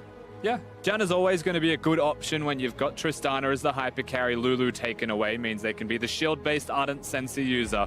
Now, this does also alleviate a lot of pressure that YG would have had against them in the bottom lane. So their 2v2 is unlocked to just control it as best they can. Poke, push, take down structures. Now the rest of the map to be secured. Well, the Syndra not going to get banned away. Venus as well going to immediately lock in the Lee Sin. 100% win rate so far. Of course, sample size of 1 here in the play-ins, but hasn't actually died on the Blind Monk in the jungle. And this is going to be the change-up. Just more comfort added to Young Generation's lineup. And I like it because it's a lot of extra power in these lanes. Nocti going to be on the same Cho'Gath once again, but of course has already secured a victory on that one in the second day for Young Generation's play here in the play-ins.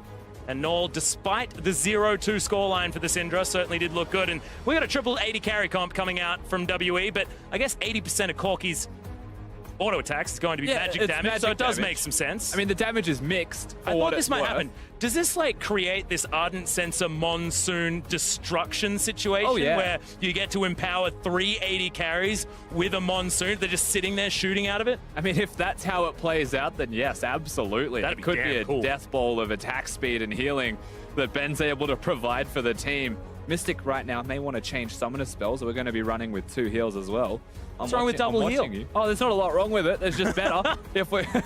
But ultimately, yeah, they've gone for 380 carries. They've gone for 1 tank. And this is why I actually still brought up Braum perhaps as a better option.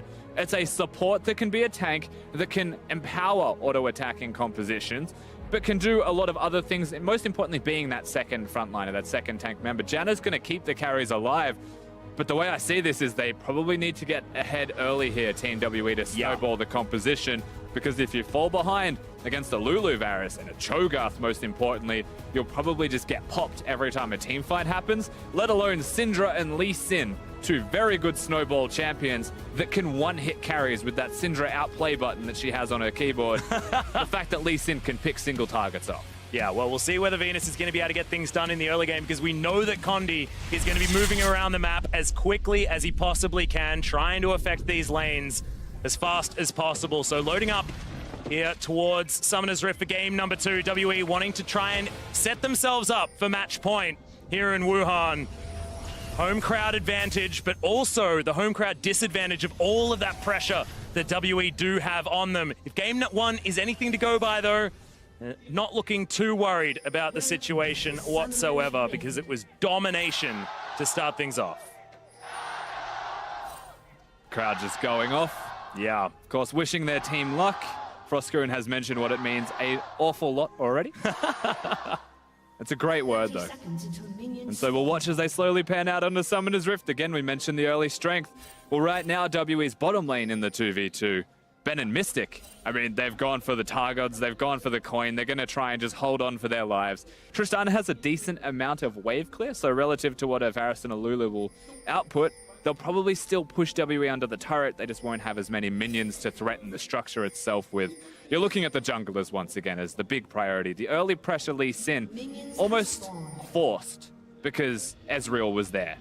You have to respond to an Ezreal with an aggressive jungler, or you're most likely just going to lose tempo in the jungle, and then pretty much just lose out on the first gank, lose the game. Yeah, if we remember back to WE versus Lion, one of the other options was going towards that Kha'Zix, and works out in a similar way. You know, get that early game pressure and try and camp him out. And if you face check the Lee Sin once he picks up a red buff in a couple of levels, will be very scary for Condi.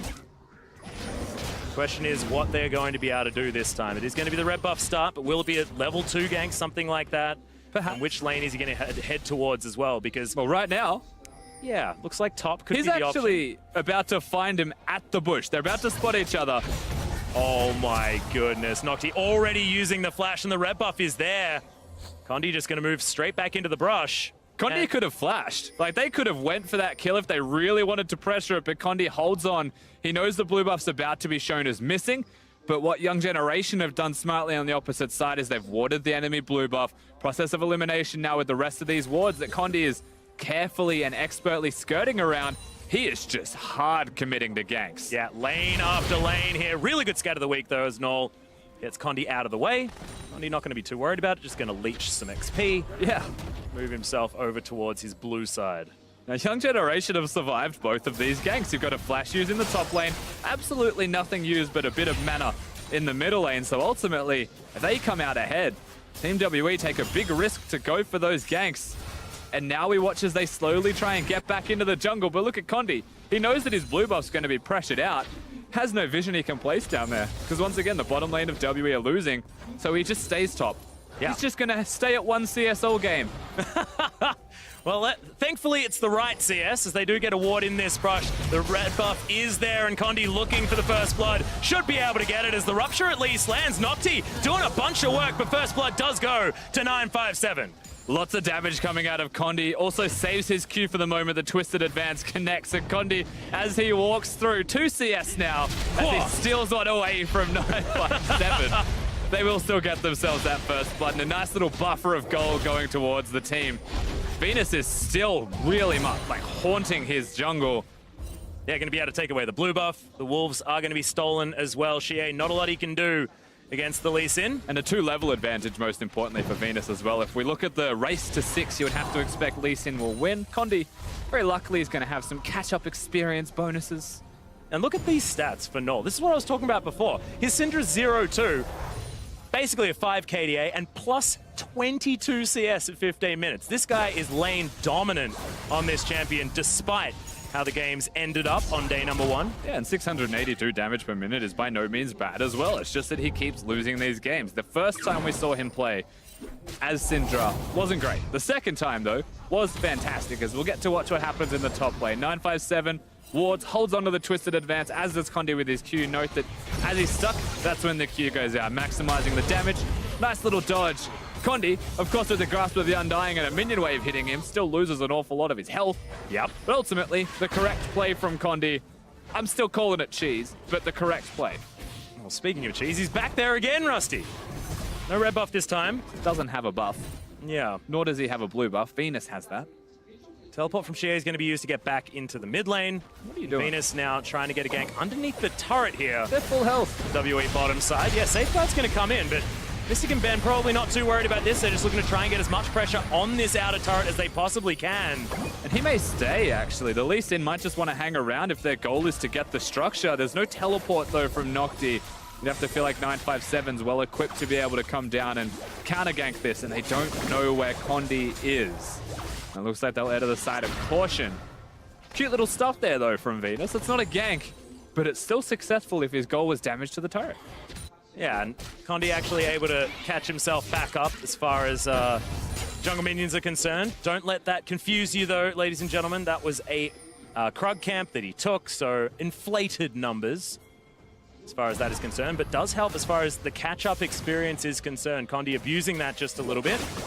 Yeah, at the end of the day, he's only about 200 gold behind, so relative to Venus in the jungle comparison will be perfectly fine, Condi, considering the start. Mystic having to be a little bit careful, accidentally cancels an auto attack there, means that the trade relatively even. Condi waiting in the wings. Pallet does need to be very careful. He's moving towards Condi now. The explosion of damage on top of the Lulu, who's looking for Ben. The Ignite shouldn't be enough as he has popped that potion as well. Venus, bit of a love tap from the Mystic shot, and WE get themselves out with a kill. Pallet, knowing there was no way out in that situation, goes forwards, doesn't use the flash to try and get overly aggressive for a kill though. Knows the limits and knows that he's just going to be a sacrifice for the cause. Team WE, well, Condi in the correct place at the correct time using the control ward vision that was already established. Get themselves a second kill. Young Generation's jungler, Venus, definitely not playing the gank game as well. Yeah, and this is the danger. Of course, Condi, we knew that he wanted to get the ganks off, and Young Generation also knew that Condi would be not focusing on farming, he's focusing on getting his lanes ahead where he can, and he has actually been able to do that thus far. 957 with this minion wave pushing forward.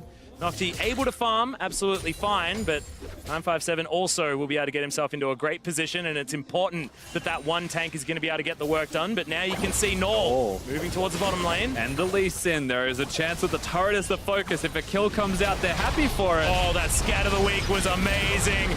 The ultimate comes out from Null, all too easily locks down the kill onto Ben, and Mystic just getting escorted up this lane. The flash comes in, and Venus is going to follow Mystic through, an orb's thrown at him, and that's going to be the double for Null. Bottom lane destroyed of WE. First turret goes down, 2 big kills going over to Null, and suddenly it's a 1,000 gold lead that stretches out for Young Generation, and that's the beauty of this play. Also the Infernal Drake. All it takes is one good move to redirect the flow of this game. WE's momentum was just picks, just small details. Even Nocti taking away that blue buff.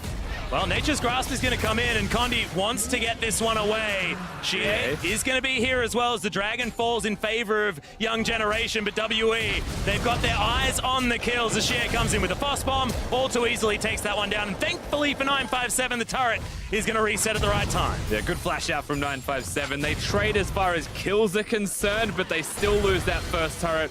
From the pushing 2v2, Young Generation will obviously swap that lane now.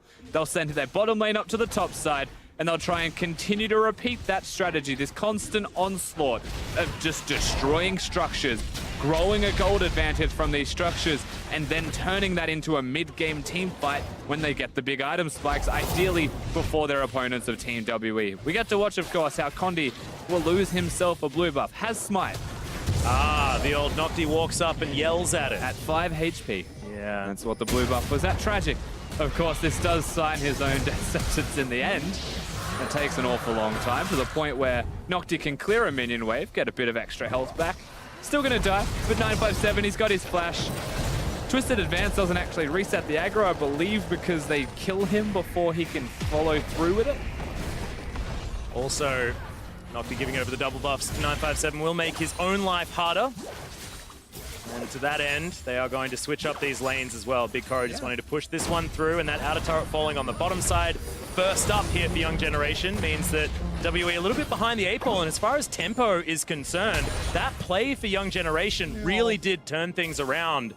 WE grabbing themselves back that gold advantage based on their earlier kills. But as far as map play is concerned, Young Generation back in the forefront. Yeah, they certainly are. Of course, the trade was done by WE just then, though. The fact that they're trying to push top lane expected from Young Generation, WE are the ones that do the unexpected. Like shooting blast cones for like no just reason. blast coding your own teammate back into the red buff. Yep. It's also very difficult to siege against 957 when he's got the blue buff, when he's got the red for health regeneration between minion waves that are crashing as well. The blessing in disguise is the fact that 957's able to pick up those buffs. They're gone now, but he's been able to hold on to this top lane for such a protracted period of time. It's given WE the ability to rotate now, as he's Yeah, he's not too worried about this whole Now situation. thinks he's the king of the castle. He's got a bunch of items. Ultimate does eventually come down as Nature's Grasp. Don't think it'll be enough as he gets himself back in there. Wild Growth just to make sure that the tree dies. And Mystic, has he turned up in time is the question. Big kickback as the Polymorph comes in at the same time. And Mystic on the wrong side of this fight. Condi now flashed on and destroyed by Null in the jungle. And Young Generation looking to turn the tide in this series. Does Condi show up on time? Does Mystic show up on time? Yes, for a kick in the face. And he's going to die as Young Generation will get themselves another structure, but most importantly, all of those kills. 957, Condi and Mystic go down. Very well played from the side, just standard League of Legends from YG. And finally, the craziness that WA are throwing at them backfires heavily. Yeah, and it feels a little bit like disrespect. I mean, based on this composition, this triple AD carry comp, it's not exactly your standard League of Legends that we've seen from WE so far. 957 actually full disrespect, as he wasn't expecting just to be taken down in this 2v2. Level down, not really capable of getting the kill onto Pallet. Finds himself next to Big Koro, who still had his heal. Ben, of course, has to use the Monsoon to get him out, but meanwhile, Null is going to absolutely obliterate Condi, and you'd have to imagine, just by being 2-0 already, can pretty much one-hit him. Yeah, look at the moves, the mechanics. Hey, that was actually pretty good, though. That was blind, and then it got the Q over the wall. Unfortunately for Condi, the Arcane Shift still not enough as far as escaping the stun. I actually didn't mean that one sarcastically for the first All time right. ever watching Sorry. Syndra. I love the assumed knowledge as well, because it is a Syndra. That was good. It was extremely good. Does mean that Young Generation now close to a 2,000 gold lead. Nocti going to throw out the Righteous Glory, but she counters that. Teleporting. Lots of respect shown to the Young Generation roster. The fact that they look at mid lane, Nocti just pops the Righteous Glory and sprints at Chie. Suddenly they're teleporting to help him. But I mean, the teleport's now gone, so correct response. We're looking at macro from YG once again. Yep, well, both of them are actually gone, as Chie is going to teleport back to the mid lane. Nothing they can do about this Rift Herald being taken down. Game number one, it was WE taking that extraordinarily easily. Now at 13 minutes into this game, it's Young Generation with the control. Last time we saw a lead like this, a team beating Team WE, somehow they managed to keep themselves with a gold advantage. And that was Lion. Yeah. Of course, now Young Generation, very good at using leads, very good at getting victories with those leads, has started to stretch one out, primarily though, through their mid laner with 3 big kills. WE are going to have to try and pull out that mid-game macro that got them the wins against Lion to get this game going back in their favor. With all these AD carries, it's such an awkward draft, they are susceptible to being scaled against. Well, Nature's Grasp going to go down just to secure this outer turret on the top side of the map.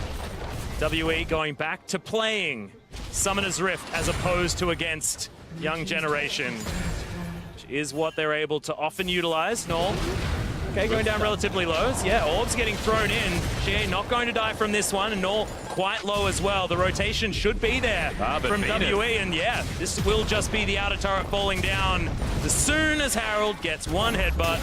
See you later, turret.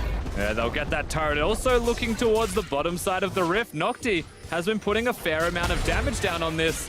957 could have stood between those Vorpal spikes and the Cho'Gath and maybe made him tank the turret, but he's still going to lock it down. Yeah, Miniwave actually turning up in the nick of time, but Here comes WE everyone. doing exactly the same thing. Nocti's been taking so much punishment so far as 5 members of WE punish the big Void machine on the bottom side. Pretty big punish, to say the least. Everybody's showing up, but who's going to help top lane if they're all going bottom? Who's going to help mid lane when it has a Rift Herald still pushing it in when Chie decides to recall and get a package? Well, it just feels like that tempo advantage that Young Generation picked up earlier on in the game has not been overcome by WE so far. True Shot Barrage is going to come in just to try and clear out that minion wave, and WE are, against the flow of the game, going to take this Ocean Drake, but not as good as the Infernal that Young Generation picked up earlier on. And you mentioned against the flow, absolutely the case, but of course the flow itself isn't all that significant. It's more than a trickle, but it's not going to be a full waterfall, basically, of how big a lead YG have got. I don't know where I'm going with this. I'm just going to keep talking my way through it. We'll get out to another end eventually. They don't have a snowball That's lead. the joy of listening to you, my friend. They don't, yeah, look, here we are. He's had a long day.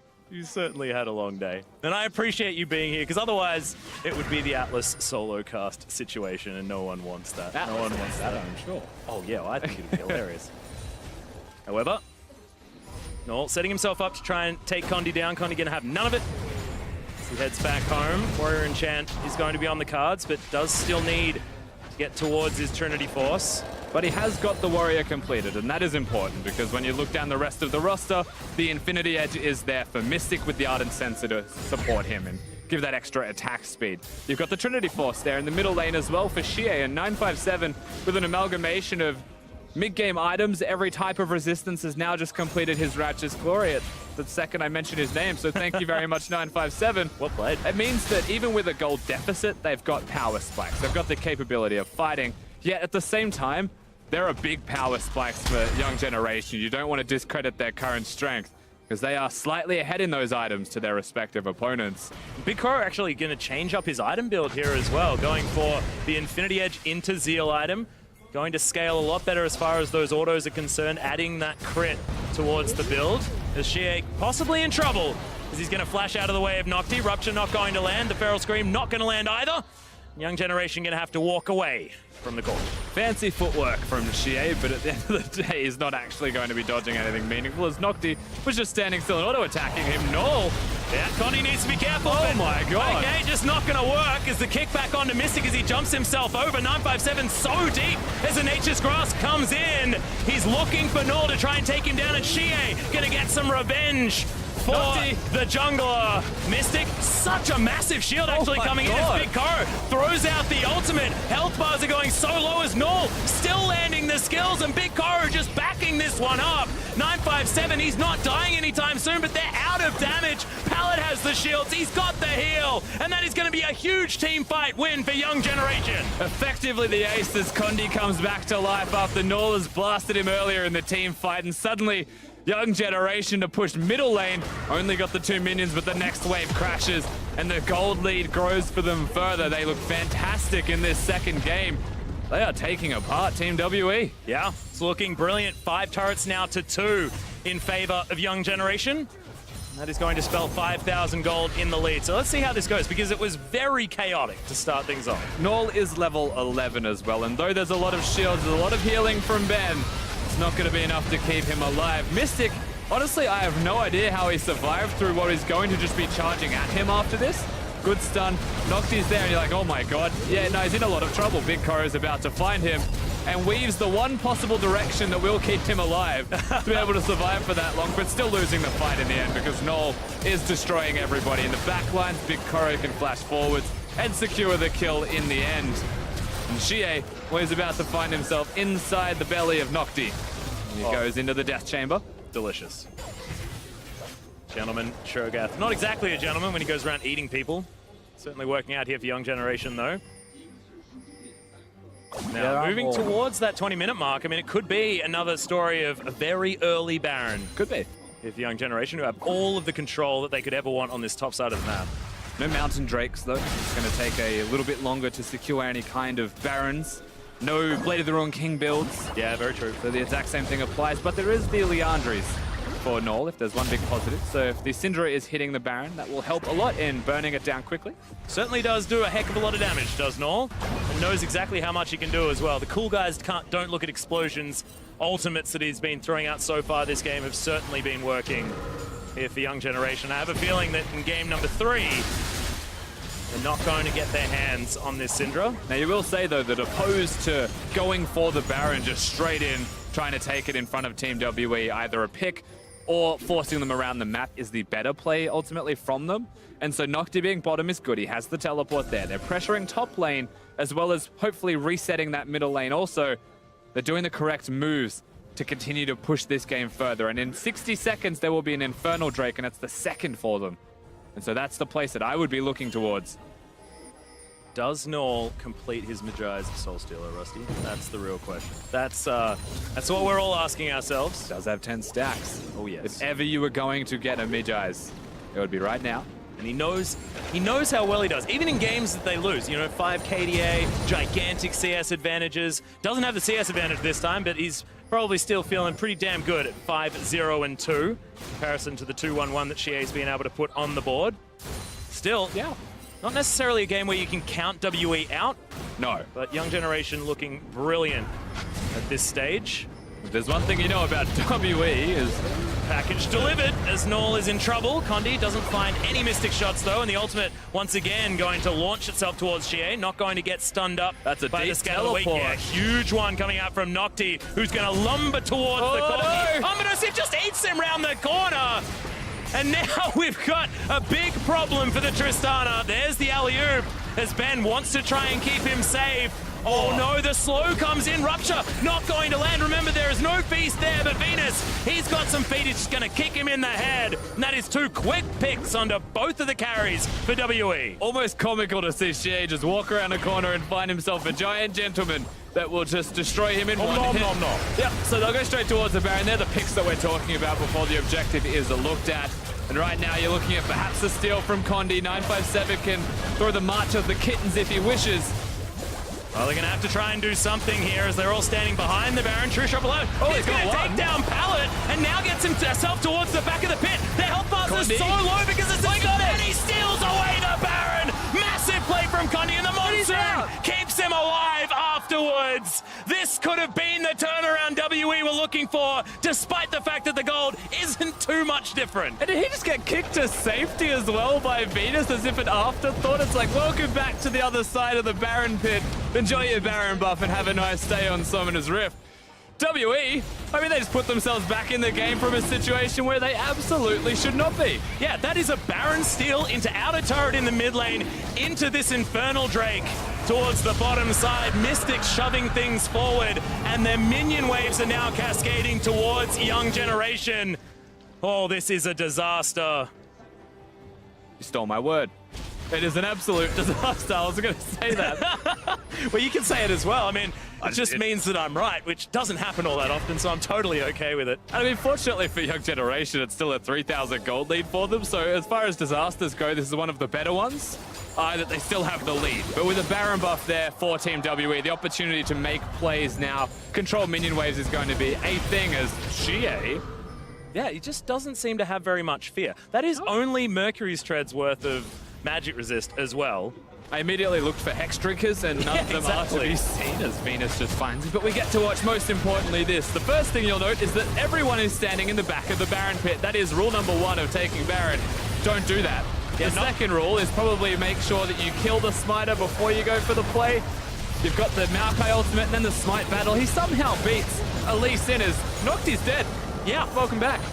Well, WE also now going to invest a lot towards taking him down at the same time. Mystic's on his own trying to defend this inner turret. The last remaining one for WE on the top side. Big Koro probably going to be enough with Pallet here to try and pressure out this turret.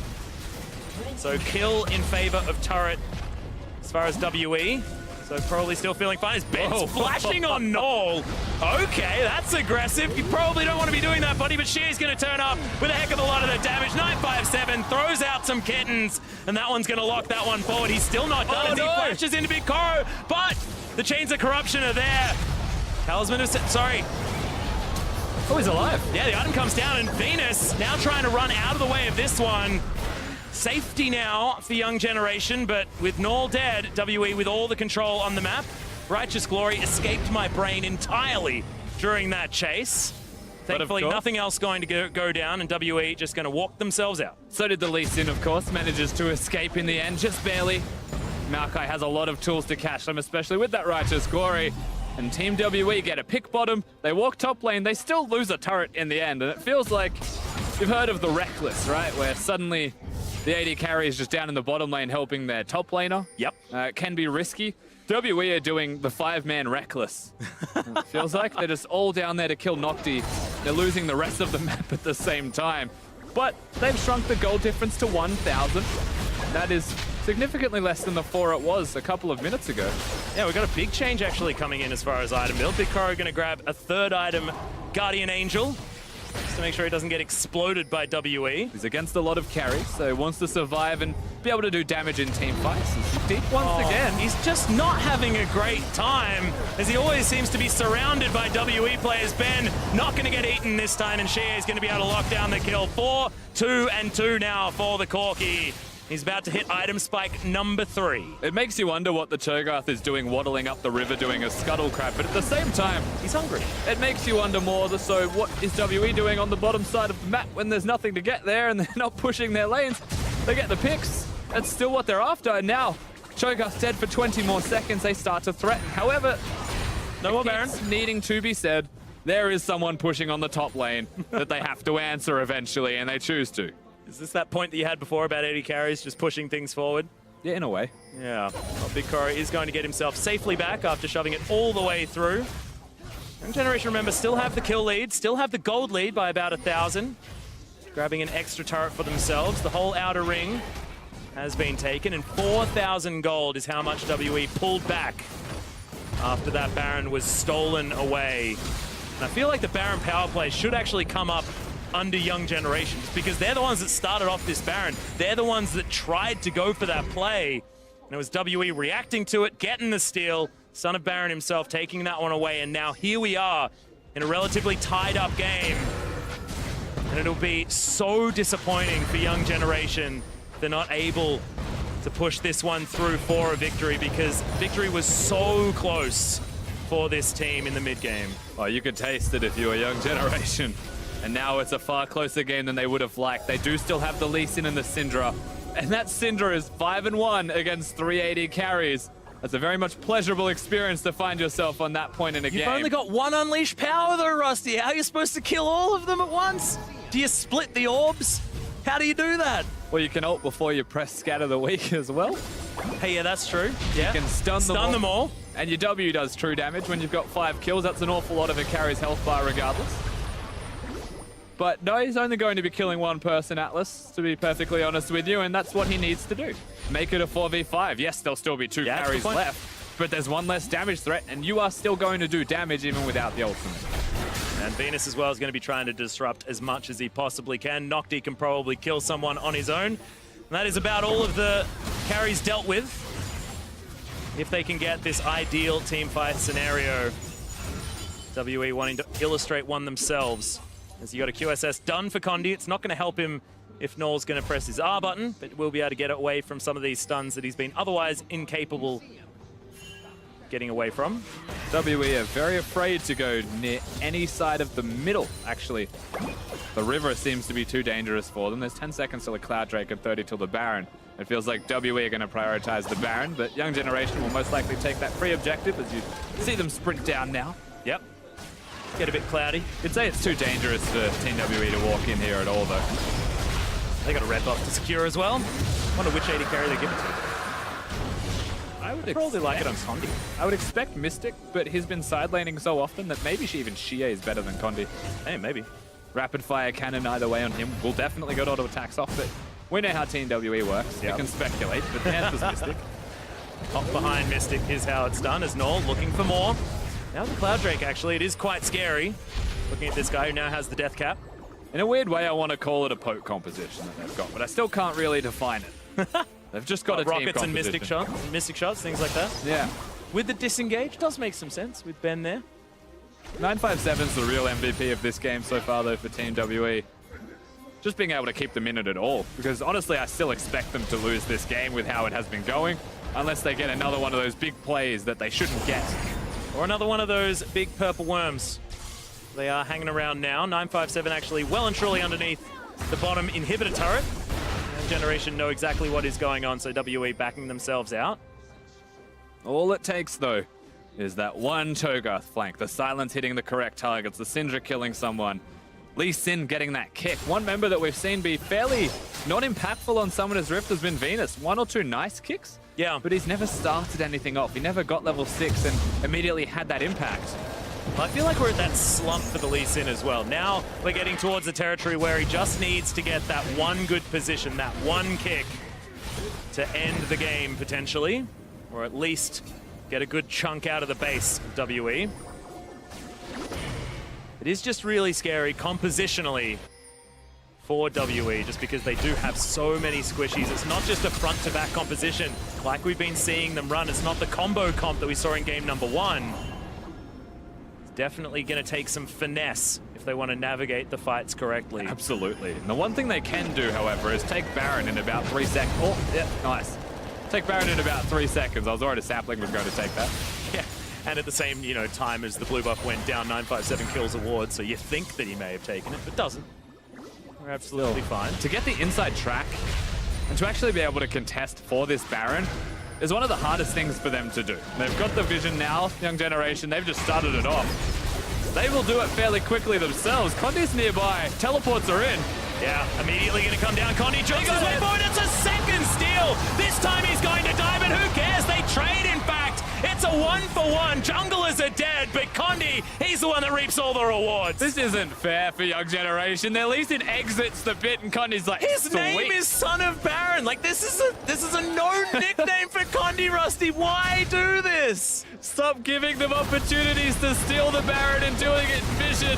You don't have to leash the Baron. I know they've got the home field advantage, but that's not what that means. Is yes, the Twisted advance comes forward. I think Noel was there, but he's immediately evaporated. We've got a Tristana jumping forward. The Guardian Angel means that Varus is doing no damage, and eventually he's taken down. Mystic flashes through, wants to take down Paladins. There's the Buster shot on top of the Cho'Gath. Oh, they're still going. Yeah, they're going to be able to grab it. Triple kill comes down for the Tristana, and whoever doubted WE, I certainly didn't, as they are going to break open the base of young generation. Honestly, in a game they should have lost Atlas. 3 people dead, 30 seconds, and they have got so many AD carries left.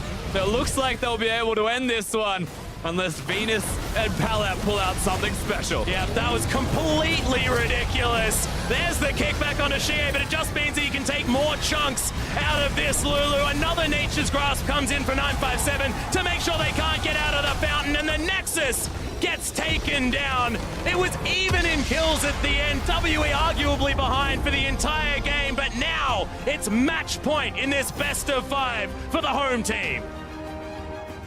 That's I look forwards to the analyst desk.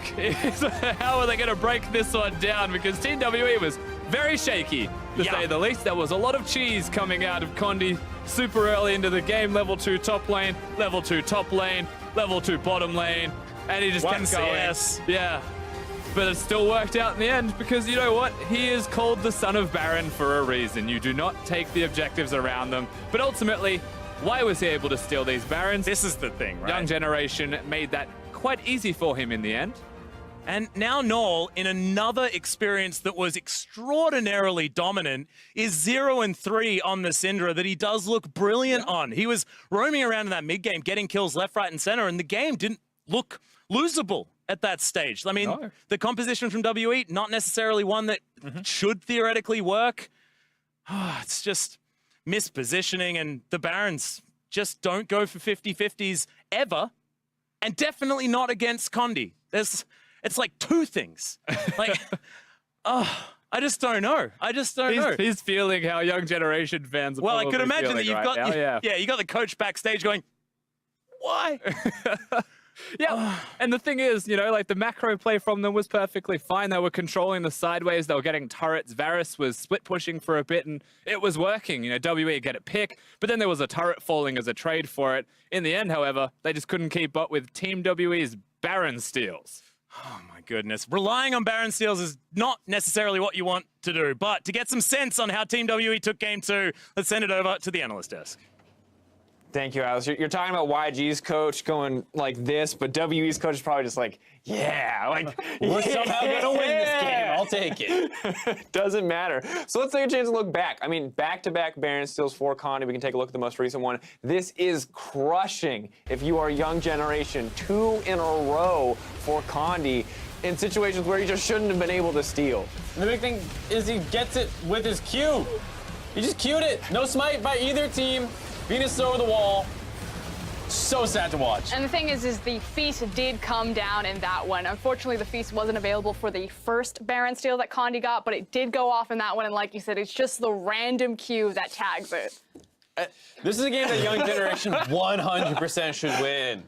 It's definitely true. It's true. And we take a chance now to look at the team compositions. We look at what both teams are trying to do, and we can see how Young Generation found an avenue into this game to a certain degree. Right. I mean, they take the Lulu Varus again for this kind of lane dominant, the most lane dominant lane you can get when the Killis is off the table for the most part. You have now Syndra and Lee Sin, so even more aggressive playmaking so that they can go down there and probably try and abuse that bot side even harder. Frost was saying she wanted to see further going into that game plan based off game one. It looks like that's what they did here. Yeah, 100%. And then you look at the other side and you see the Janna. And Janna makes sense in the holistic context of having 380 carries. Like, you would want a Janna in that instance. But Team WE, they chose to sack their bot lane. They lost a very early tower into an Infernal Drake. And if they had picked something like a Karma right there, they possibly could have matched, you know, the Lulu Varus pushing power with Tristana Karma. So they put themselves in this hole knowing that they were going to fall into it. But I don't think they expected to fall as deep as they did. And this is what we wanted from Young Generation. We know that they have the skills and the potential, the draft phase to punish, and they did this time around. And while we praise, YG for crushing that bottom lane so hard, while bottom lane was falling apart, we did see Condi making plays across the map elsewhere, really trying to set his team up for success, pretty much appearing in every single lane, especially here on the top side of the map. I like to call this the MLXG special. This is actually what RNG's jungler does a lot of the time, which is just back-to-back repeated ganks. This guy is level 2 right now, and the enemy jungler is going to be sitting around level 4. He falls very far behind trying to make this work, and a big issue is the fact that Condi, for majority of this game, sits 0, 1, and 4. He is not the benefactor of picking up these kills, and it's so valuable on Ezreal because he has such an expensive build path.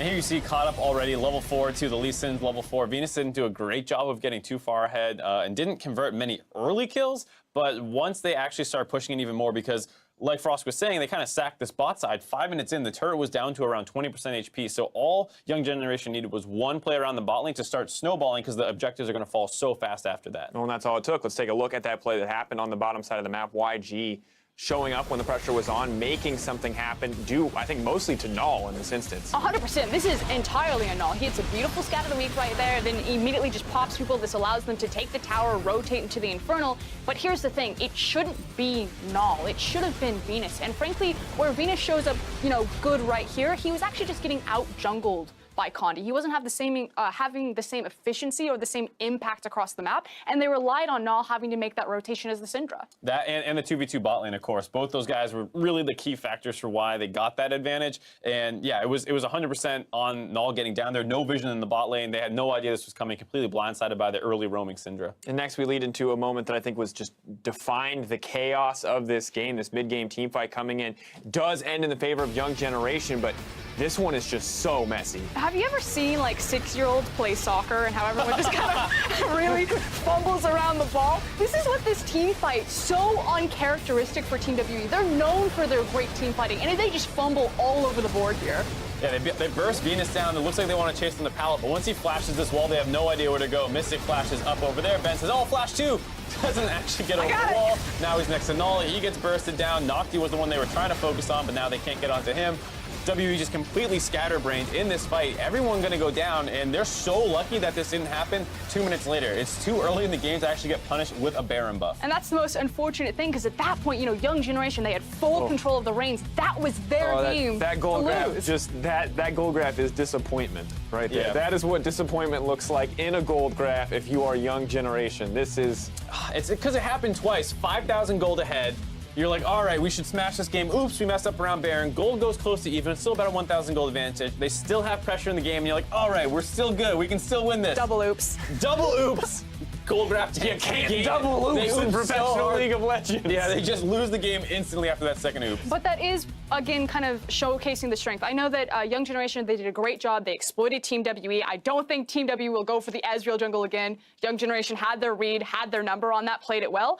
But this is why Team WE are such a fearsome opponent. You have to play perfect League of Legends against them. If you mess up even a little bit, they will punish you. And I think that just gives a little bit of props to Young Generation as well, because they're forcing Young WE to make these kind of late game crazy plays to have a chance at winning. They were dominating them for the first 25 minutes of the game. And while WE did find a win here, they have decided to make an adjustment coming into next game. Zero will be subbed in for Ben. I would like to think not entirely due to that single flash in the team fight that we reviewed, but clearly they're aware that something went wrong in that game, that you know, probably the double Baron steal is not a reliable out to winning these games. I don't think it was just the flash. There were a lot of plays that had the two of us scratching our heads looking at.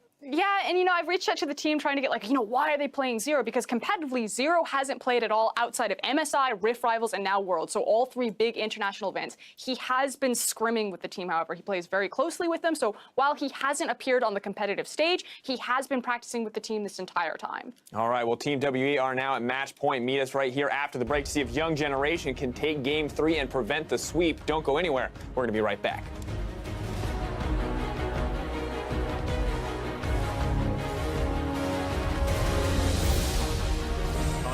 Waiting in the wings. Pallet does need to be very careful. He's moving towards Condi now. The explosion of damage on top of the Lulu. Big Koro just backing this one up.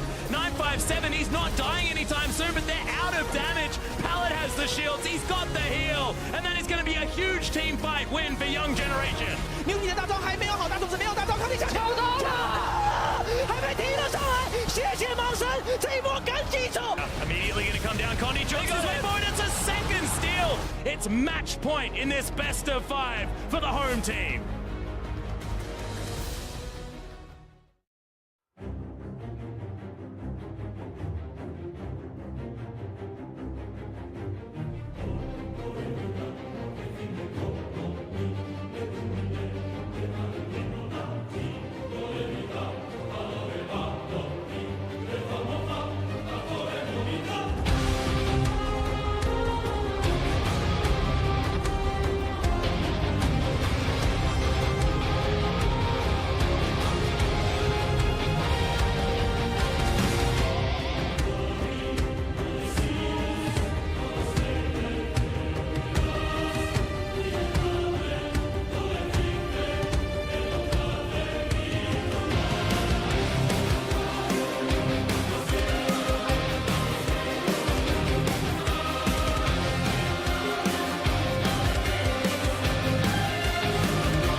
Welcome back for match point of Team WE versus Young Generation.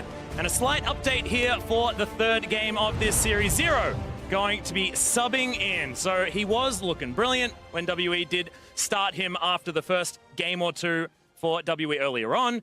and we'll see whether he's going to be able to continue the onslaught that is this series. Yeah, so far with a ridiculous KDA, and the series itself also they might being... be doing it some damage, Rusty. This could be a problem. And I don't know if onslaught's the correct word for this series based off the last game. It was a little bit back and forth. A couple of Baron stills ultimately decided who the winner was. Ben didn't have the best performance. It was a little bit shaky. I think that is fair to say. But ultimately, Zero has looked like the better of the two in the limited sample size that we've got from Team WE. So it is an okay choice in the end that they will bring Zero in. It means that the sleepy Korean bottom lane will be reunited once more. Yeah, and they have looked extraordinarily dominant. Of course, going back to your point about Ben not necessarily looking as strong, giving up first blood in game number 1 certainly wasn't fantastic. However, the rest of the experience was dominant, to say the least.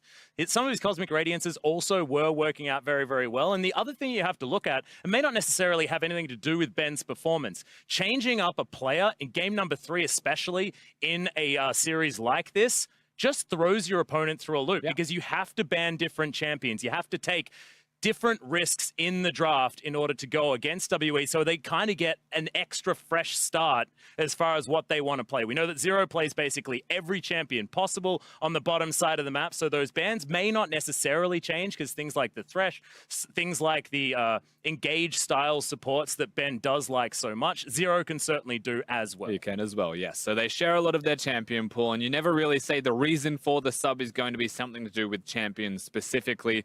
You know, maybe Braum, something that Zero might look at as a higher priority to the Thresh than that of Ben. But ultimately, you've got the sub. It's going to happen. It's 2-0 up in a series between Team WE and Young Generation. And Team WE are the ones to throw a spanner in the works. Young Generation are not going to sub their top laner. They're going to stick with Nocti. And as far as I'm concerned, I still believe that Nocti is the better player. If we're to draw a direct comparison, the way that he's able to simply just play the tanks, play the meta of what this tournament has become, it just looks like the better of the two themselves. So I think Young Generation have made the correct move by not mixing it up. Yeah, Ren didn't exactly have the greatest first day on day 3 of the play-in group stage. Zero gets himself into this game, gets all of his settings sorted out.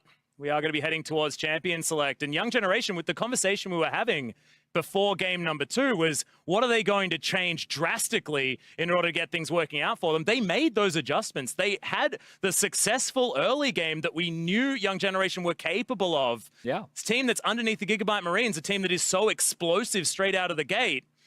Now they're going to have to do it again, and they're going to have to go for the reverse sweep if they want to make it towards the round of 16 here at Worlds 2017. And you know, the two big adaptations were the Syndra and the Lee Sin. Now, the Syndra, wildly successful, was not banned by Team WE in the second game and looked great. The Lee Sin, something that may want to change from them coming into game number 3, because I don't feel like it quite hit the mark that Venus was looking for. Yeah, that ban list was certainly getting a little bit thin by the end when it came to jungle pool. So Venus did have a 100% record on the champion to start things off, but only going to make it 50% now. It's a huge chunk to be taken out when the sample size is so small. And there's the Syndra ban that you were looking for, Rusty. And once again, Sejuani and Kalista are going to be banned on the red side. Both teams, in fact, doing that one. As Varus is going to be the final ban here from WE. Yeah, and the Varus removed. I wonder if Lulu's a priority for Team WE at all.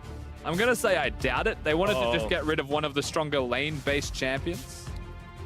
Galio is still available. Galio is always going to be a champion of choice, but not just the Varus ban. This is also going to be locked in by Mystic, and you leave open Tristana, he'll pick it, but you leave open Xayah, much higher priority. Yeah, he's going to pick that one first, and no Rakan ban as well. We'll see what the Young Generation decide to deny the Lovers duo, but there's a big gargoyle standing out like a sore thumb. And Nocti is going to lock that one away. And now, does the Rakan follow up? And it does. Immediately locked away there by Young Generation. So I like the second round of picks.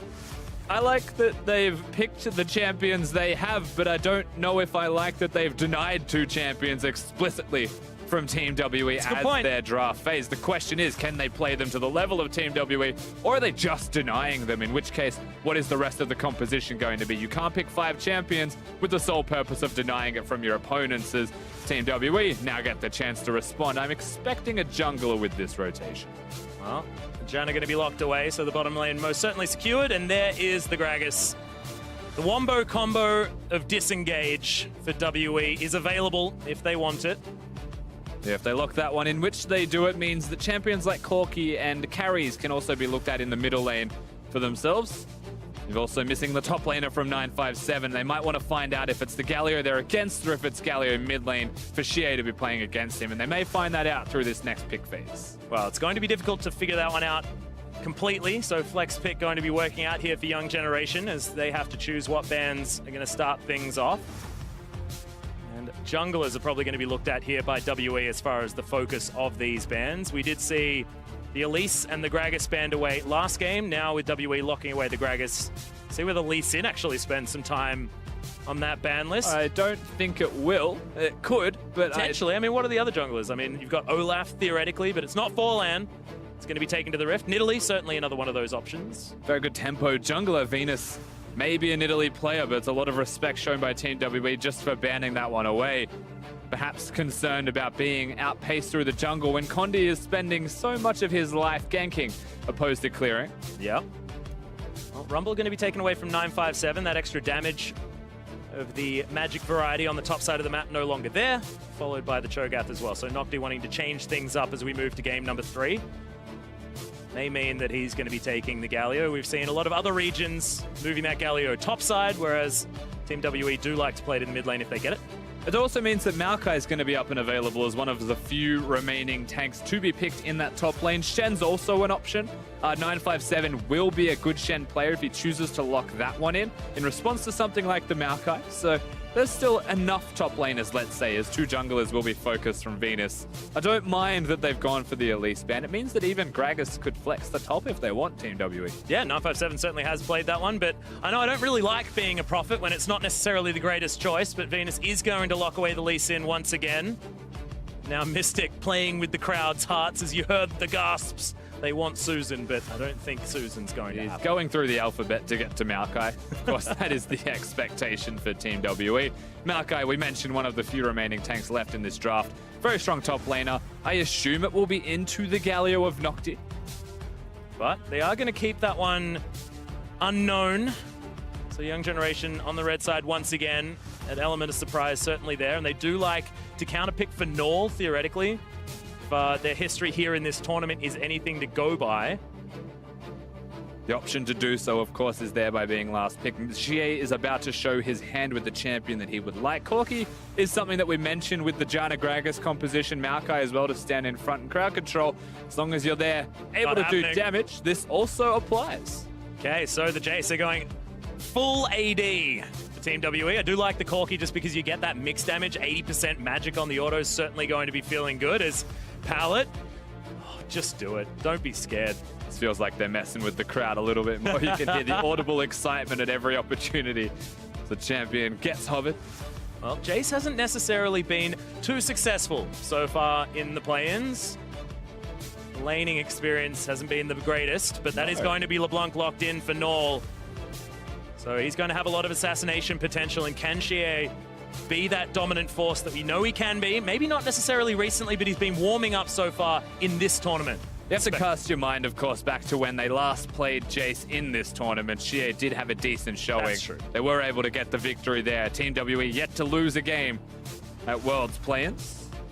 Looking fantastic. Jace is still one of those few champions. He's going to go towards the Ignite that can hard pressure his lane, but can also roam incredibly well and have super strong ganks. But when you've got the Ignite, its expectations are just try and control that 1v1 a bit more. Yeah, the intense poke with the accelerated shock blasts as well will mean that WE can set themselves up for sieges, and then if Young Generation want to come at them in any sort of engagement, then they just throw down an explosive cask or a monsoon or a bramble smash or anything they want. They can even smash it back with the big hammer that Jace does have available to him. So as far as disengage is concerned, they're absolutely fine. Plus, Xayah loves it when you come towards her.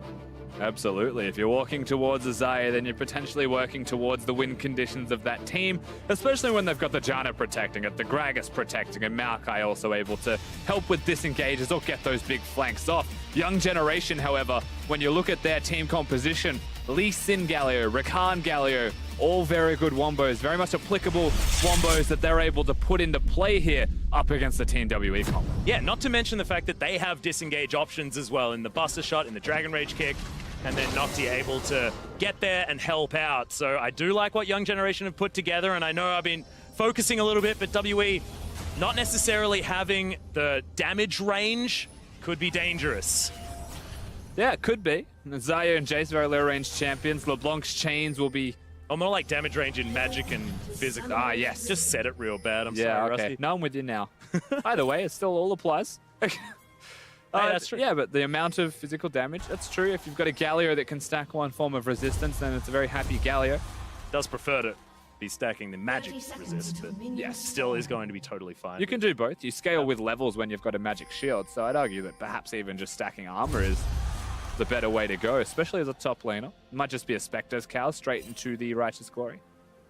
Well, I like it from Nocti. He's actually going to start off with a refillable potion and the Dark Seal. Double Dark Seals, in fact, coming out from Young Generation. So they liked it in the solo lanes, and they put rings on it. And Dark Seal Galio top lane is abstract to me. I can understand what it wants to do. I like the word abstract. It can increase the amount of healing he'll have in his lane, but it almost means that he will acknowledge his lane isn't going to go all that well.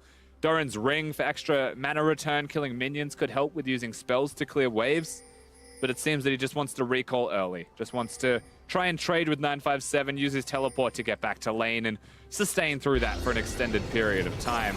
Ultimately, 957 just standard with his Doran's shield, does not want to die. Yep. And once again, late ward on the red buff here for WE. Want to know exactly where Venus is going to be starting, and they're going to know that the blue buff was the desired location. We'll see how these lanes end up working out. Shea going to miss his third CS, so probably so just did cancel Null. it.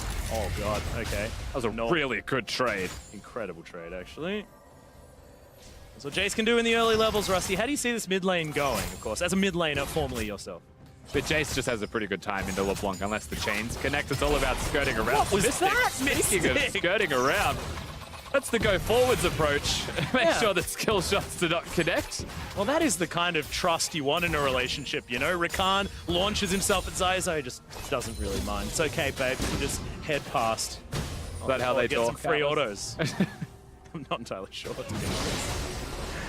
Shea, there you go. Stunned, so it's going to be claimed back here by Null. Much Had better eaten one trade. of his potions. One difference as well is the biscuit that you're seeing from just these two. That was a flash and a heal. Yeah. Big Crow now in trouble. It's Mystic, a lot of respect is being given to this Zaya. You know, we haven't spoken about it in great detail, but since we are looking at it, Mystic on Zaya is one of those incredible players. He has watched and played a lot of it in the LPL, and he also learnt the hard way by being beaten around with Zaya. There's a couple of really cool interactions that he's capable of doing. The Flash E, where you can return the blades and redirect them by flashing, is something that Mystic is a big fan of, because it killed him when he tried to 1v1 another AD carry in the league. And now he uses it all the time. Well, you know, if it takes you down, seems like something you'd want to utilize. The thing that I really, really like from Mystic is he's adapted to the speed of the grand entrance out of Pallet so incredibly well. You saw it just walks out of the way, and now that the movement speed isn't as high on that ability, you can just dodge it by walking. Will mean that Pallet's going to have to really up that aim. Get himself able to land those. I think usually now with the new Rakan, it becomes less speedy when you have the boots upgrade. So until you get that purchase, yeah. Because the movement speed bonus was a big bonus beforehand, where now the base has been increased, but the movement bonus has been decreased. 100% to 30% as far as your additional movement speed, I believe, off the top of my head. Don't quote me on that, Russell. Pallet is going to take a cheeky auto, but Mystic unable to get through the shield. And things have calmed down as, once again, casual wander out of the knockup from the grand entrance. The slight juke to the left. Last time it was just moving forwards.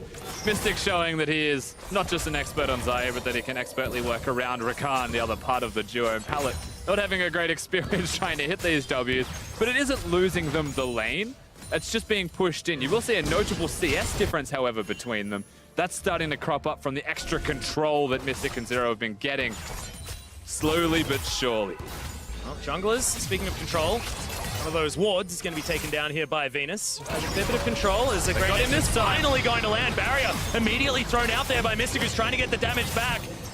Explosive charge, not going to be quite enough as Zero with the Eye of the Storm does come in. Venus turning up the teleports there as well as the Blade Call is in. Mystic still alive for the moment. It's a really good tornado to come out from Zero, but it's not enough, and First Blood goes over to Null. The heal, the barrier, the flash was all used. Mystic is still going to die in the end. The teleport from Null, of all people, down into this bottom lane, immediately hitting those chains. Fantastic stuff from Young Generation. First things first, the shield just dissipated from Mystic. So timing it around Janna, Zero not able to do enough work, but he still interrupts the jump with his tornado in a situation where you say Mystic absolutely dead. Well, still dies in the end. We got to see the Flash Blade Caller as well, but Null's the real MVP here.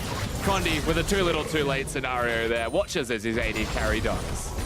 Yeah, now Nocti clearing things out towards the top side of the map, but once again, Young Generation off to a fantastic start. It's a little bit of a different scenario given the fact that WE's composition works a little bit better this time, front to back. But any sort of lead against a team that does have a high index on one type of damage is certainly fantastic, because it's not like it's going to be difficult getting your tanks to itemize against these carries who do want to get themselves decent leads. Yeah, and the LeBlanc also picks up the kill, which is very handy. It means the Seeker's Arm Guard will be collected in the middle lane for Null, up against the Jace, who goes for lethality as the first item. So early armor for the LeBlanc will do wonders for the laning in the 1v1. Very nice for Null to have up against Xie, who has been doing fine up until this point. Casual hallucination just hangs out underneath the turret, as you can see. And the blue buff going to be scattered out here by Nocti. Does notice that hasn't been taken just yet. Nocti does love his red side top laning. He always goes towards the enemy blue buff. He does it rather efficiently from what we have seen of him so far. Cho'Gath stealing away blues and the like. Yeah, just trying to pick up this farm underneath the turret. You can see Null able to do a lot of burst damage. He can get that shatter off. Starting to harass him out. Darksteel not with a refillable potion, however, for Null, so maybe money inefficient when it comes to the potion spending. True. But so far, so good at recuperating what was happening in this middle lane very early on. Dangerous thing now, Big Cora actually going back with about perfect gold to buy the F sword, that he now doesn't have any potions to speak of, so a lot of that damage will be sticking. This pallet can actually get these Gleaming Quill heals off. She does, at least that time. And Mystic on the opposite side have the Cull and 2 long swords to be seen from him, knowing full well that he just wants to farm up an extra 100 CS and make that Cull efficient. Up until that point, the BF sword should be stronger for AD trades. Oh, got another engagement. Yeah, really good. Howling Gale comes in from Zero just to get that disengage happening, and Eye of the Storm's going to keep Mystic healthy. Condi needs to be careful, actually. Here his entrance comes in as Venus kicks back Condi, and my god, that Q went a long way, Null, and he's going to make himself 2-0 now. The mid laner, the Young Generation get behind, is really starting to take off. Double buffs with the 2-0 is very dangerous for LeBlanc to have. Jace Yeah, just leaves. Gonna have a pretty rough time with him. May just try and trade from the bush if he walks predictably, which is not, but there he is. Oh, this face check is not what you want, and Xie just ends the life of Null. The Ignite's enough to do it, and that's the double buffs transitioned again. And I can't stress how clean that was from Xie as well, using the perfect Jace combo the way that you should execute on that combo, speeding up his auto attack, switching into hammer form to get 3 quick taps out in the duration of the Ignite, knowing there was no W for Null. Doesn't even flash to safety. He's just dead. Straight up dead. And now, double buffs in the hands of Xie instead. Has himself a 10 CS lead at the same time, and my goodness, that may have actually just saved what could have been an incredible snowball from Young Generation to start this game off. It's one of those moments where you see him walk around to the bottom side of mid, not phased by a LeBlanc clone in this case, but you're not too sure why he was there, and suddenly Null's walking in that direction and just kills him. Almost unexpected as to why he was there in the first place. Condi, we get to see how he dies. Of course, he was on a ward. Now, he could have smoked the blue buff on his way out, may have survived, but he flashes out, doesn't get the smite off. Null will pick up that kill. Now we get to watch as Xie. Watch for the combo here. The amount of buttons that he has to press in such a short duration. You can see the empowered auto attack speed as well. Very clean coming out of the mid laner of Team WE. Yeah, hopefully we can get the button tracker like we've been seeing from LoL Esports on Twitter to show exactly what was being pressed. As Shie once again going to cheat towards the bottom side. The Raptors are being taken here by Condi, who's had a relatively slow game. Yeah. In contrast to what have been pretty fantastic performances so far this series. If we're comparing the last game to this one, this is one of the slowest games you've seen from Condi. Ultimately, he's playing the Gragas. He's being tracked a bit more by the Lee Sin of Venus, who has been much more active relative to his last game as well. But most of that is around finding Condi, opposed to finding ganks. And I would still say that's a perfectly fine decision. Condi does love to spend a fair amount of his time towards tracking the enemy junglers. Well, the shoe's on the other foot. Kitty. Not going to find Nocti, but at least 957 now knows exactly what's going on as he just gets bramble bashed backwards. Iteration was a little bit unintentional, but he didn't mind it. How exciting it is as well to watch top laners fight each other. That's why we're talking about alliteration as opposed to what's actually happening here is, the taunt's that's gonna land, Nocti, and it's not gonna do anything, as they're about as even as you possibly can be up on the top side. We have a Ghost Blade completed as well for Shie in this middle lane, contrasting that, of course, to Null, who has gone towards the Hextech Gunblade, but he had to go seek his arm guard first. Now, that is unfortunate for the LeBlanc. It means it delays his big item spike, where Shie has one right now. There's an opportunity for Team WE to work around that fact. I like that he just uses the Ghost Blade as well. Clears out the back line of minions with that Shock Blast. I guess it looks threatening. Yeah. To have Ghost Blades. And also, it's like it's got a really low cooldown. And how many times do you buy Ghost Blade and you just don't feel like you use it enough? Happens to me a lot. I guess, you know, having more buttons to press is difficult. Shie just going to pick this one up as it heads towards him as well. Just still giving respect to Null here in the mid lane. He's going to move down and spot Condi out. And so they should. They have to give respect to Null. He's still very strong even after he died. Only puts him at 2-1. And though he hasn't got the big item spikes, he's far enough ahead that he has still got items, as Control Ward is not allowed to be secured by him at all. It's going to get replaced. Don't even think about it. I believe that was Zero chucked an extra one down. Potentially. Speaking of wards, though, Atlas, look at the wards that Young Generation have got inside the red side jungle of Team WE. Yeah. Almost a straight line, and then one deep ward just behind where Condi is right now. It means that if it came to it, there is absolutely teleport spots up and available, but most importantly, they can see where Condi is. They also have an inside track towards this dragon as well. Of course, it is a Cloud Drake, so not necessarily the most coveted, but certainly an option. Vision going to be solely in the hands of Young Generation after this ward is removed from the back of the pit. They want pallet. They don't know that Lee Sin's just around the corner.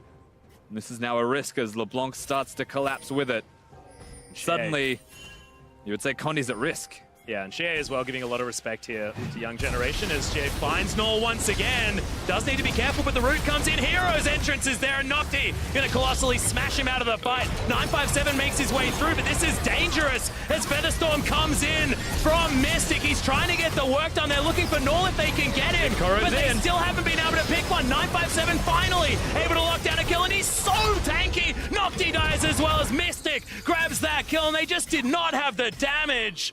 No, just used all his combo already. Incredibly, there's not enough damage to secure the kill onto Mystic, who looked like he was a tank in that fight, just sitting in the front lines and does not die. I at the very least expected him to die in the end. But no, just plays it expertly, has the team supporting him throughout all of this. The ultimate usage, everything goes correct for him in the end. And that was after they pick off Shie. And the Ardent Sensor was already done. That's probably why he didn't take a lot of damage there, Rusty. That's a teleport actually behind them. He may take damage now. That's a real deep one. It's not Null, as Nocti's going to turn up. No Featherstorm available here for Mystic. Does have his flash, though, and gets himself to the right side. But Null turns up in the end, close to falling. But is able to lock that one down, and thankfully, the Young Generation, it's Big Crow that finally finds himself a kill. Still makes it closer than it should have been, but Young Generation, they're able to go down to bottom lane with the teleport, stay down at bottom lane with that teleport. I would assume they're just going to keep going, take down this structure. Null is the only one who leaves. Condi, you saw him, he was looking at the Rift Herald. They're probably going to take that as a trade, but first turret still very much worth for Young Generation. Yeah, 800 gold now, the leaders. Let's have a look at this fight once again and see exactly what went wrong here for Young Generation, because it looked good to start things off. Yeah, big kill onto Shie, but a lot was used to secure him. The flash ultimate, Nocti's ultimate as well. This is the taunt that gets dodged. by Mystic. He's then charmed, he's knocked up, and you're like, all right, he's dead. But he's not dead. He's actually walking towards Null while using the Blade Call in the opposite direction. And then you've got Zero's heal, Mystic getting shields on him as well, the Ardent Sensor, massive amounts of it. The fact that in the middle of a team fight, he's able to see the primary target whilst being attacked by a million people. And also stand in a monsoon for the entirety of the time as well. That's the real scary part, because Zero was untouched. Ardent Sensor's one hell of an item. Yeah, I thought you were going to say a different word to close that sentence out, but exactly right. Righteous Glory now completed here for 957, as Null still has to be respected. It's a Bilgewater Cutlass utilized, shot with a knife. Doesn't feel great. Palette's also gone for a very different build on his Rakan. Opposed to committing to the Ardent Sensor as a rush, he goes for the Sight Sign and Boots of Mobility. Yeah. So he's going to be moving quickly. He's got the Aether Wisp with it. He's got the Sight Stone for extra vision if we're going to contrast that to what Zero has been placing. If he has a Lee Sin on his team, there's a chance there was already going to be a lot of vision to place down. I feel like Condi's been supplementing at the very least for Team WE. Well, another turret is going to fall down as WE grab 2, heading down the bottom side. In response to just the one the Young Generation were able to grab on the top side of the map, just shows that this game, WE do have that tempo advantage. Backs had to come out immediately, the big Koro. And ultimately, why we mention Rakan's build is because he's not going to spike nearly as strongly as Zero is in the current moment. We just saw a team fight happen. Zero had spiked before the fight broke out. Palette still did his job, but Zero's job is far more significant because it augments the rest of the team. Mystic carries because Zero allows him to carry, where Palette just engages and hopes that the team can back him up. And it's also just being able to get a fully channeled Monsoon, especially at that stage of the game as well. Zero had only just about ticked over to the level 6 mark with an Ardent Sensor. You have a little bit more of that AP as well that a lot of the time, I mean, I know personally, you know, from a lot of experience commentating Janna games before Ardent Sensor was a thing, Monsoon was used often as disengage, things like that, not necessarily as heals, and that was doing a lot of healing, and it's why it felt like Young Generation just didn't have as much damage as they should have. Now WE able to pressure them away from this outer turret in the mid lane, just nothing that they could do. And still set up Team WE with 4 control wards that can still be placed down wherever they choose. Mystic now placing his one. There's no Baron to look at just yet, but already a semblance of wards starting to be built around the area. Because the river, very important part of Summoner's Rift that WE want to maintain. Young Generation are still warding decently well. They are still pressuring decently well. This will reset if Lee Sin goes in. Yeah. It's just going to head back out, and Condi waits for his buttons and bonks the Brambleback on the head. Hello, Big Koro. Yeah. So I was looking at Null saying, yeah, okay, now with the Gunblade, he's going to be doing a lot of damage. Xie as well just needs to land 1 EQ and they're dead. And meanwhile, of course, Mystic has been the split pusher for the team. Sitting bottom lane, now back towards the top side.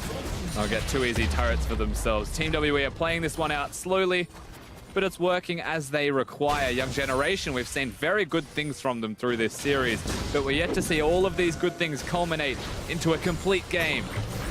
They have to do it now. Well, I find it so strange, right? That now that Zero has stepped in instead of Ben, WE look so much cleaner. When, I mean, I'm thinking back to the Zero I used to know, and he's the one that, you know, plays Thresh, builds a QSS and here we go Guardian again. Angel, you know, all that sort of stuff. He's normally the one doing the crazy things, whereas currently seems to be the voice of reason and able to control them through an incredible team fight to start this one off. A lot changes in some time when you are gone, Atlas. Yes, I know. He no longer builds Guardian Angels, QSS as Thresh support and just runs around trolling, but wins the game ultimately because he's just that good at League of Legends. He now plays to win. He builds Ardent Sensor. He's a changed man. He is a changed. Born again support. Well, Mystic does have his Phantom Dancer completed. Haven't seen a lot of these. Seen Static Shivs and Rapid Fire Cannons as more notable options, but Mystic does want to get in there, start this fight off. I like that. Little bit lower range. Wants to be able to go toe-to-toe with some of these carries from Young Generation. Yeah, it means that they'll be trying to assassinate him. He's gone towards the Phantom Dancer because they can actually attack him aggressively and burst him in one hit. As long as he doesn't die in one hit, he knows that he'll have a Janna to protect him through the remainder of that team fight. So when you're against the LeBlanc Elise in, people that can kill you in one hit effectively, you can hit them first and just constantly trade aggressively in forwards, which is what Mystic needs to do. And by doing that, he actually reduces their damage. So it complements the LPL play style, let's say, building a Phantom Dancer. And also having an Ardent Sensor as well. Zero is going to be in his back pocket the whole time. The more you hit people, the more health you are getting back. That change, not yet to come in. And Xie completed his second item as well. So Black Cleaver done. 30% CDR for the Jace feels fantastic. See what he's going to go towards next, whether he's going to head towards something like a GA. We're going to continue on the lethality train. Wouldn't mind either, to be honest. Yeah, I mean, he could commit towards more lethality. Duskblade is usually a good choice. It is almost a surprise that Black Cleaver is going to be his second item. As Xie, he just missed that. Oh, he did, and he is just going to get jumped on by everyone. He's like, why? I threw him a shock blast. Should have found everything as teleport. He's actually going to come down as well. They're committing to this fight massively. Good Monsoon to try and mix this one up as the hero's entrance comes in.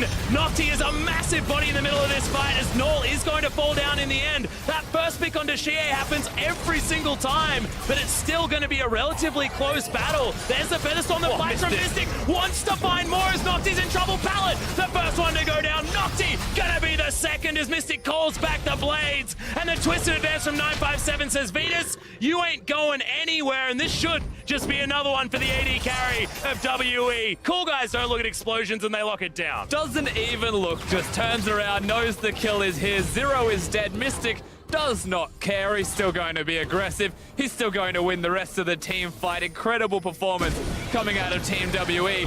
Big Koro, no chance of doing damage. And WE say, you know what, this is a great opportunity to just go straight to the Baron. But there's a teleport from Null. They want to stop this if they can. Well, we do have only one smite on the map for now. Xie has set himself up. Koro does have to be very careful. Buster Shot immediately used as the Baron's down very, very low. Kondi just going to find that smite button. This will be absolutely fine, and WE lock it down. It's quite a few Barons in a row now, Rusty, and they are in control of the series and definitely this game. Feels like nobody's going to be able to stop Team WE from doing Barons. But remember, this starts with Xie completely caught out of position. Venus uses his ultimate. Now, the rest of the fight happens. Pallet's engage is sick. And you're expecting the flash taunt from Nocti here, but he flashes to get over the wall, and that's the unfortunate thing, it feels like. He uses the ultimate at the end instead of going onto Pallet. And so that big wombo, that sick move that you're expecting from Young Generation is sorely missed. Now Mystic sees it, takes the opportunity and goes forward. And Pallet wants to help. He's just hit, he's dead. He's not actually able to help at all, so he'll ultimately die. Should have just ran away, you'd have to imagine. And we'll know that in future, but Mystic kills him in one hit. And he did close to 6,000 damage in that last fight as well. Gigantic numbers being put up, and this is why his Xayah is so incredibly respected. You ban his Xayah. That is the game plan against Team WE. I think Xie was the MVP though. He initiated that fight like no other. It was a setup. Yeah. Had all the setup. Big bait. It might say 0 damage, but it's not about that. It's about getting the fight at the right stage as Pallet's going to go down incredibly low. That shock blast. Big Koro finds himself a turret. That's not what they want. Null gets exploded. Mystic, all of that damage we were talking about is going to be able to secure it. And now an inhibitor turret in the mid lane will be falling down. 24 minutes into the game, and the base is broken for Young Generation. The Baron falls first. WE keep moving forward. They've got a pick, and they're looking to try and grab more. 28 seconds on Null. The LeBlanc is dead. It looks like Team WE, they want to threaten the turret that is attacking the minions, was teleported towards. Yeah, they're committed in.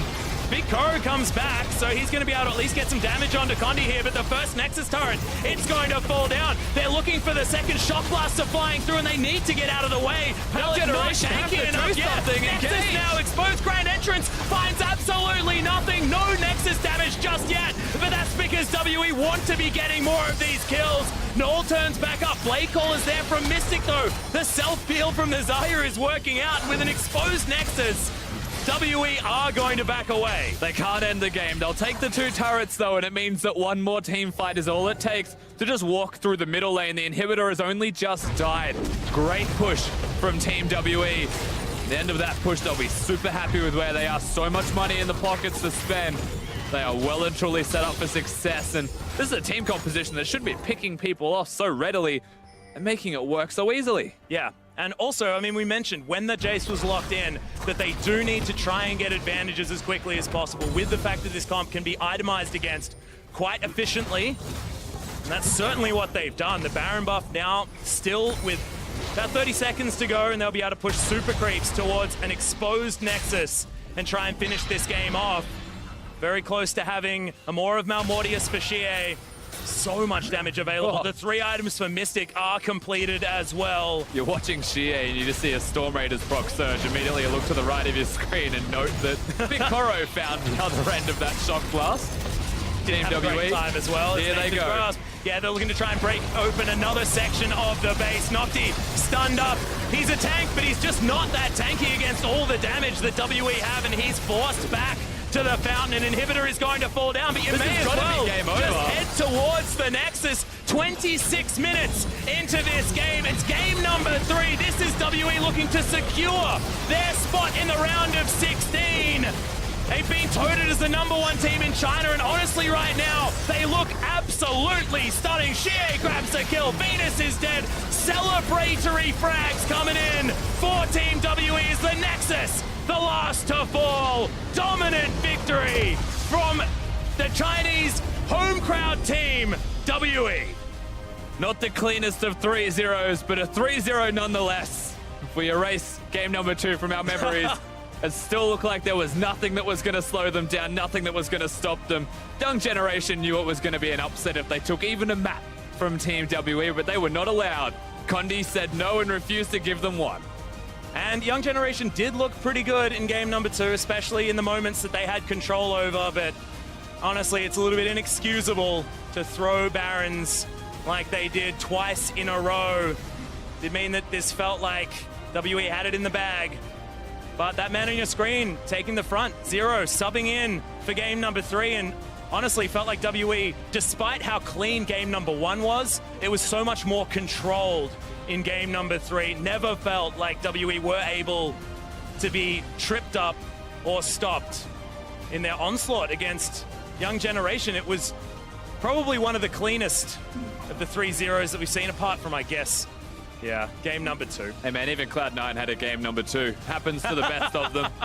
But WE still look very good throughout the entirety of this series, and you're right, they bring in Zero, they make the sub to the super sub Zero, and they do look clean. They look a little bit more controlled, but we have to take a second. You know, Young Generation, they still had some incredible moments. They still look like the makings of a fantastic team, and they're aptly named. They are a very young team with a bright future ahead of them. They just lost to Team WE. They got the unfortunate matchup against the Chinese home side, and they were bested on the day. Yeah, no, look, this is a team that's been playing underneath the Gigabyte Marines as well, a team that is already through to the round of 16. So no worries for Vietnam. They certainly still have another seed in here, and Young Generation are going to go back and try and do the best that they can to get back here again for the next year. But to get their thoughts on Game 3 and close out the play-in stage, let's send it down to Dracos and the analysts. Atlas, my thought is that Mystic is a monster, and the Team WE look terrifying. Mostly because of Mystic being a monster, though, to be fair. Mystic was a monster. Condi had a good series. GA even looked pretty good at points, so I think the whole team is looking pretty good right now. But the big thing for me was actually the change up from Bin to Zero. They didn't change the champion. They kept it on the same draft. They picked up the Janna, but it was a completely different Janna performance. Zero looked so much more comfortable on this champion. I think that was the consistency that we saw as we moved later in the game. And at first, it did look like Young Generation may have had it in, like they might be in control of the game, but individual members on the side of WE started to step up. And if we look at this first replay, we can say Shie, there's a reason why he is known for this Jace play. Such a fierce competitor when it comes to finding these opportunities. Null had a good job of getting a couple kills early in the game. They were doing some good jungle pressure, but he face checks GA and he gets deleted instantly. That's a quick combo. You see that replay was about 2 seconds long.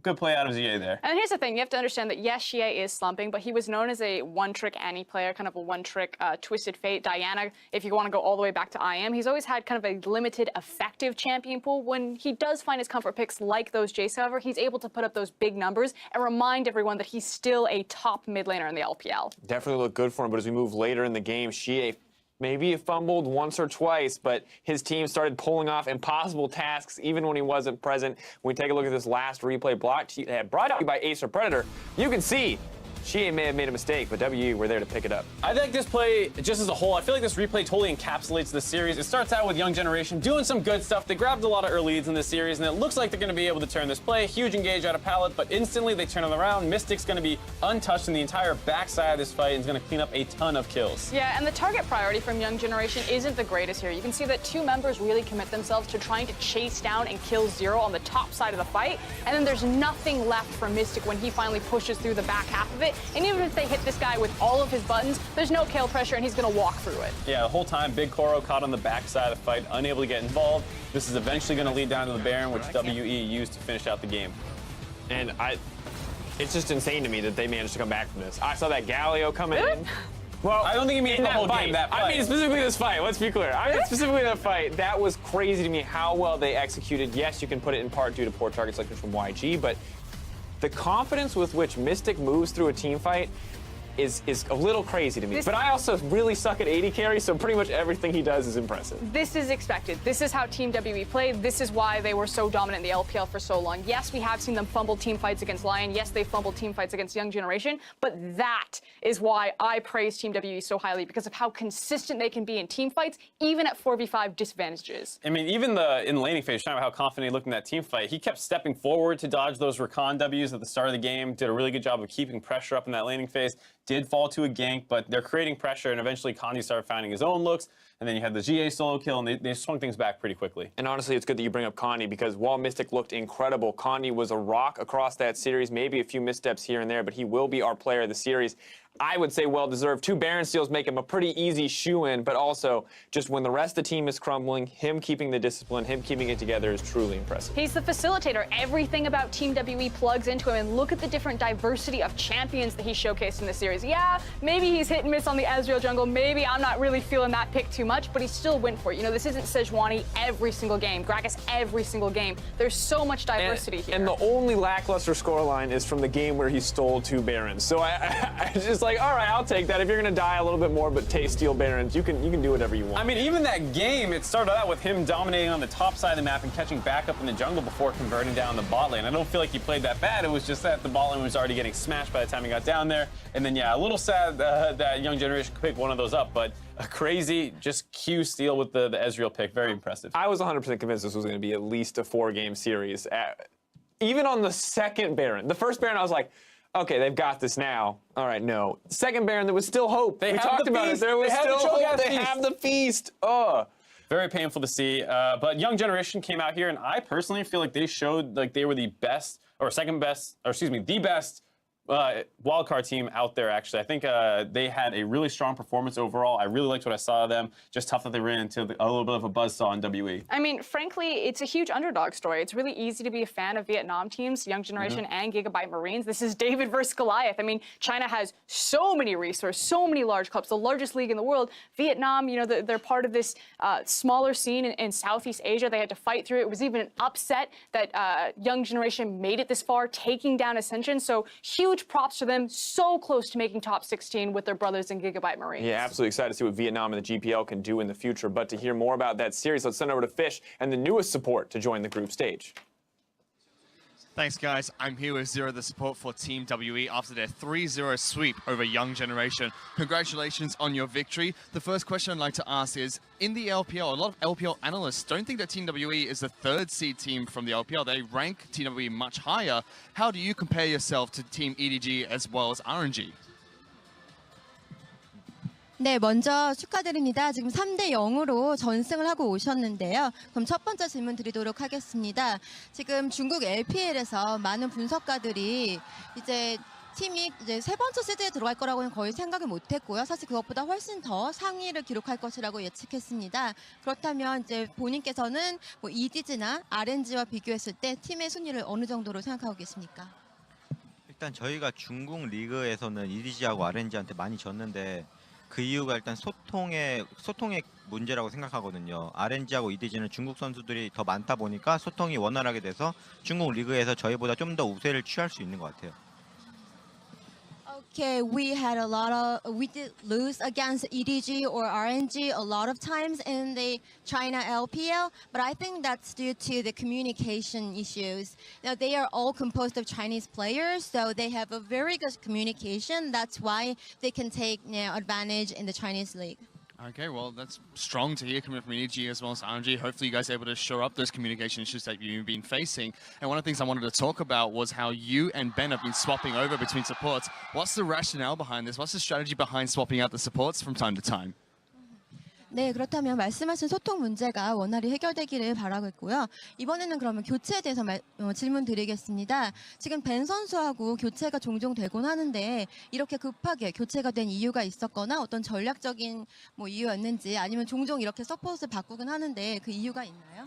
일단 기본적으로 최근 게임 대에서 벤 선수가 워낙 저보다 좀 더 잘하기 때문에 벤 선수를 많이 쓰는데 저도 일단은 그렇게 폼이 많이 죽지 않았기 때문에 가끔씩 이렇게 나와가지고 팀의 승리를 기여하는 것 같아요.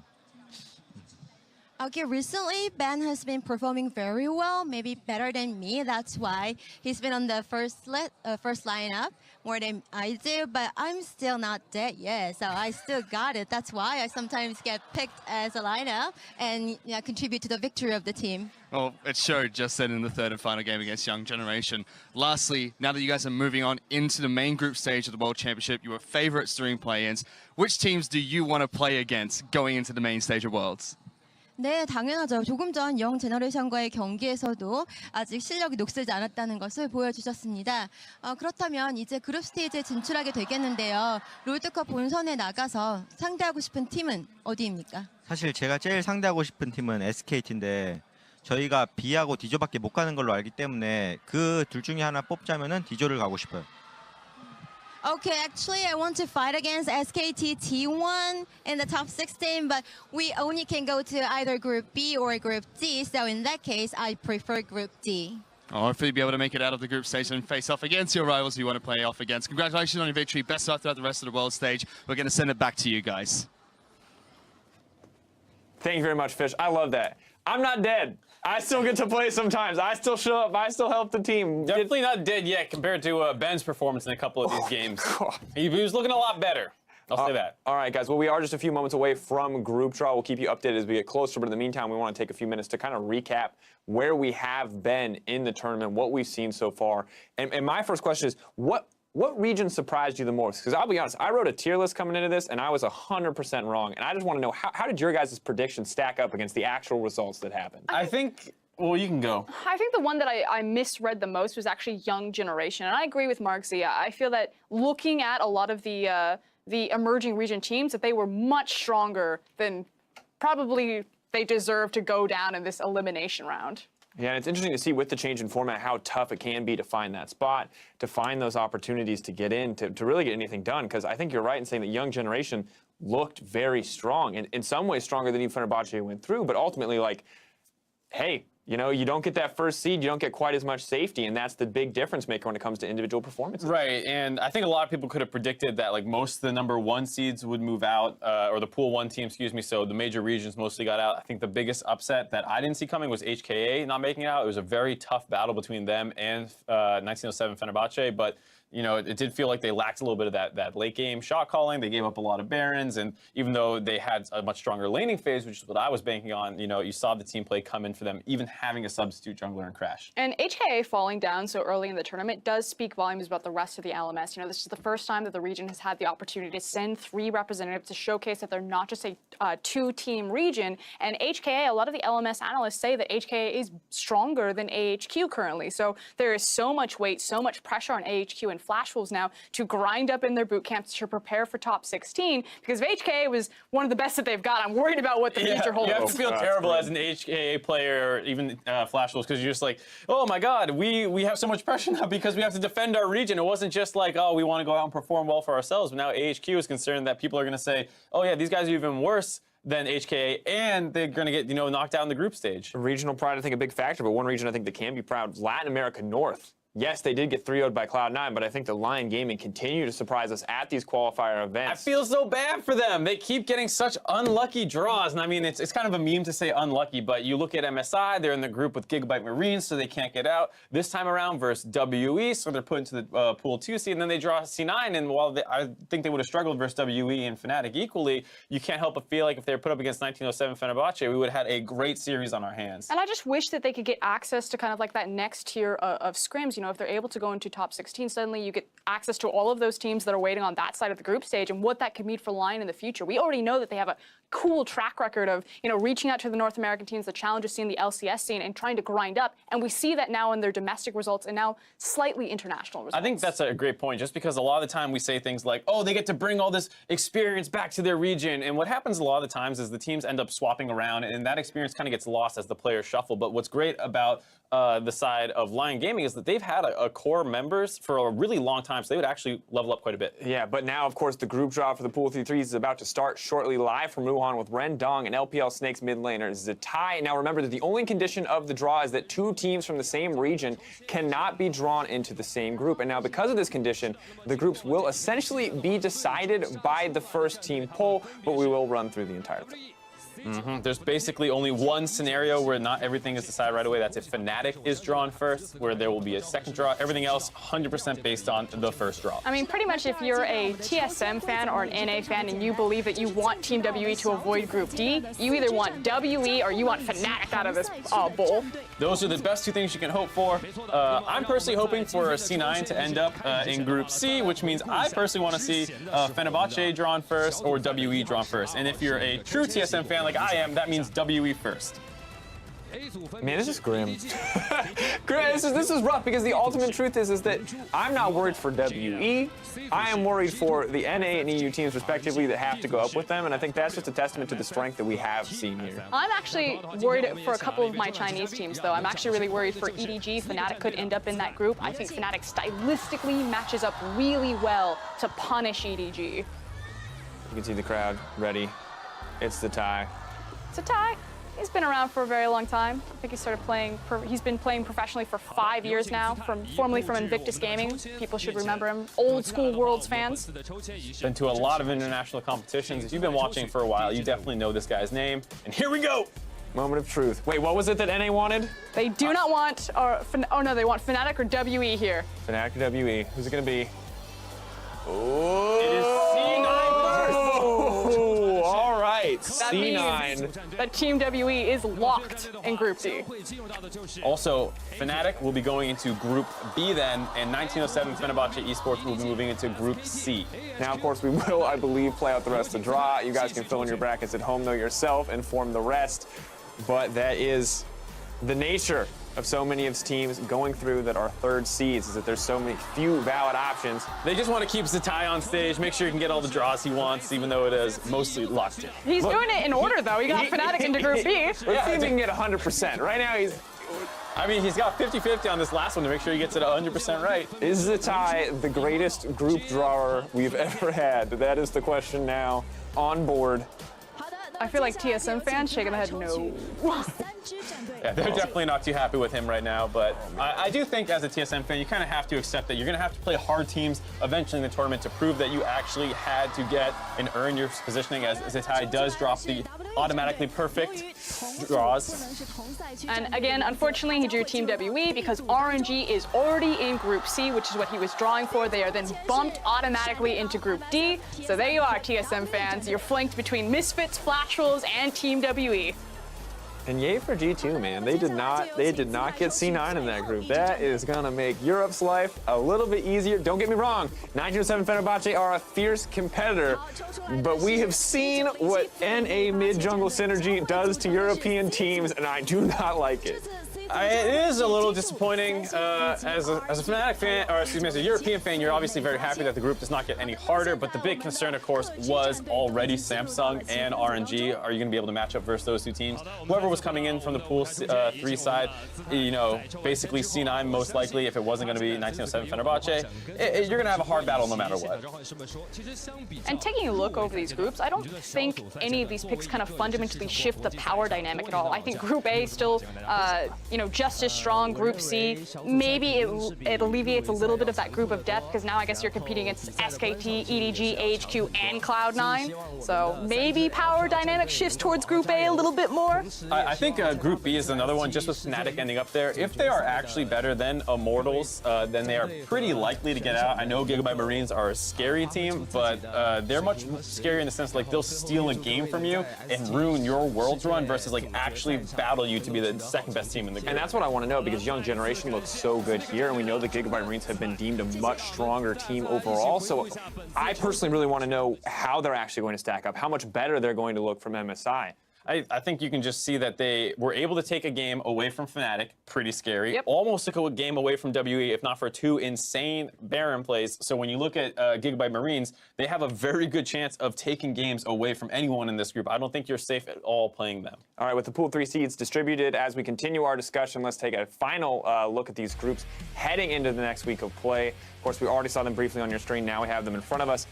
And I think for me, really, I think Group D is an interesting story, but ultimately I think Group A and Group B are the most interesting, especially if you are an EU and NA fan. Absolutely. It's C9 ending up in Group A. It's really not too bad when you're looking at the other potential being Group C. So a C9 fan, you have to be pretty happy. You are going to have to be better than EDG, AHQ. Pretty unlikely to be better than the SKT based off history, if it's any indicator, but it's not too bad of a draw at all.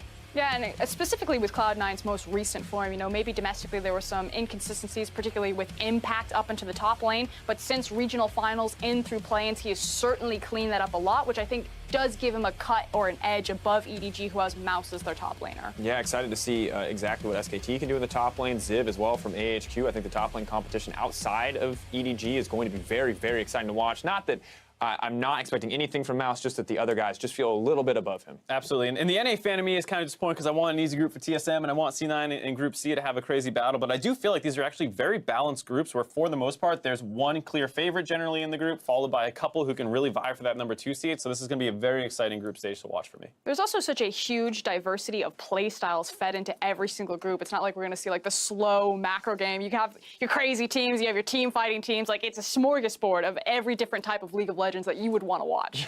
All right. Well, I'm excited to see exactly how this plays out, but throughout the entire week, you logged on to call out your world's big plays, so we decided it was best to review a few of our favorites, brought to you by Acer.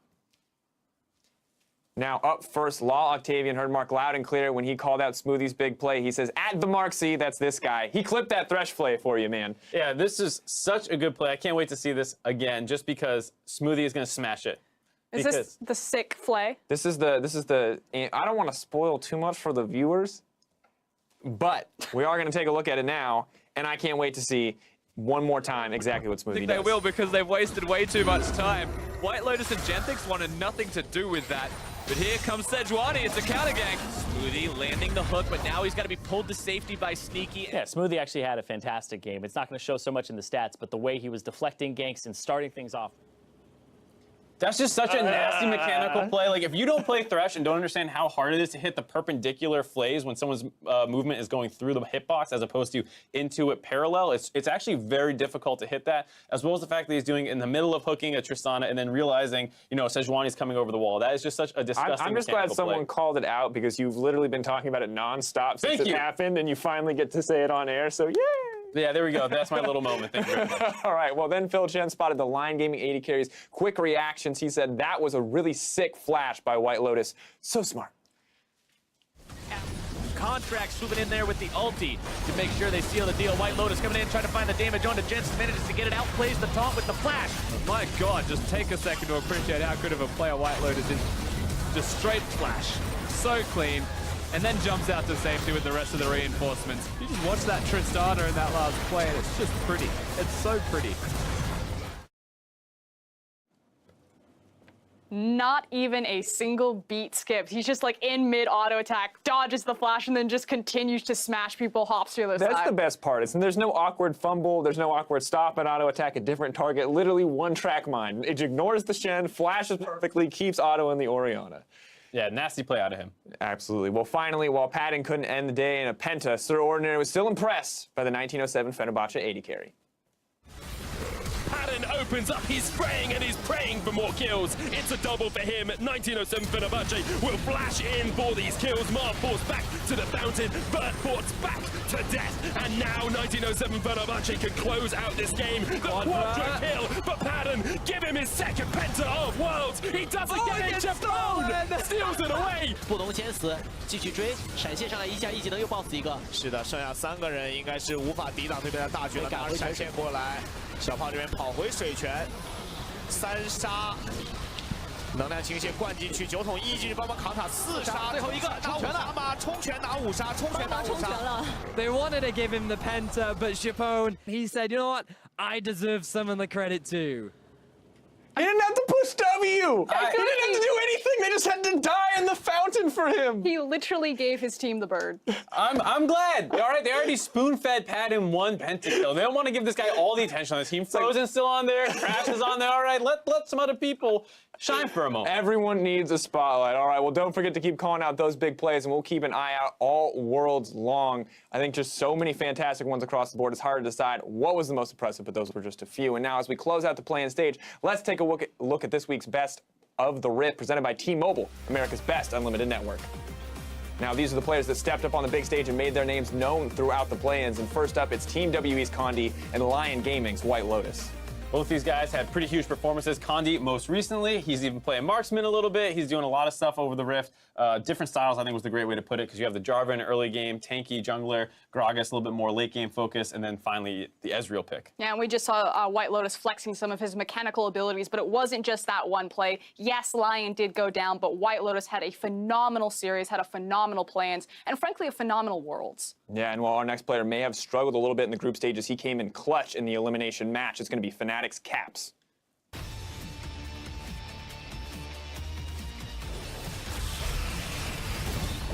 Of course, this play right here, I think, is the moment where you know the Caps is a clutch player, because shutting that down in a game that you were definitely not winning for a long period of time just looks so good. And look what happens when Fnatic find that they have a mid laner and they give him resources. He's able to go off and make plays like this. I was so lucky that I got the honor of casting this game and watching Caps not only go off on his Cassiopeia, but then also pulling out his Talia, which was mint. That was actually what I was really excited about, too. Not just that he's picking some of these more lane-focused things, which we did see a fair amount out of him. You know, we had things like the LeBlanc, which didn't work out as well, which he was doing the counter pick, but that Talia looked immaculate. All right, well, speaking of dirty Talia players, one more makes him onto our list. It's none other than 1907 Fenerbahce's Frozen.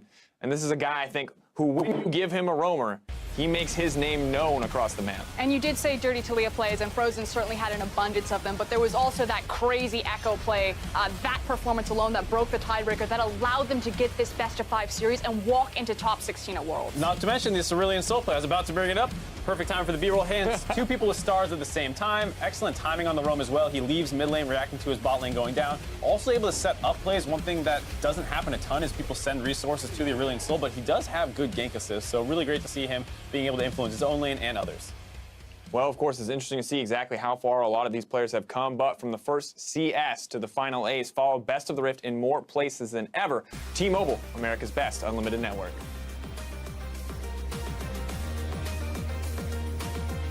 All right, well, the group stage is going to be kicking off October 5th with Royal Never Give Up versus 1907 Fenerbahce at 12 a.m. PST and 9 a.m. CEST, followed by G2 Esports versus Samsung Galaxy. I can't read that prompt, I'll be honest, guys. And a whole slew of fight matchups all in day one. I broke the magic. I am sorry, but I am ready for day one of the group stage and probably a pair of glasses.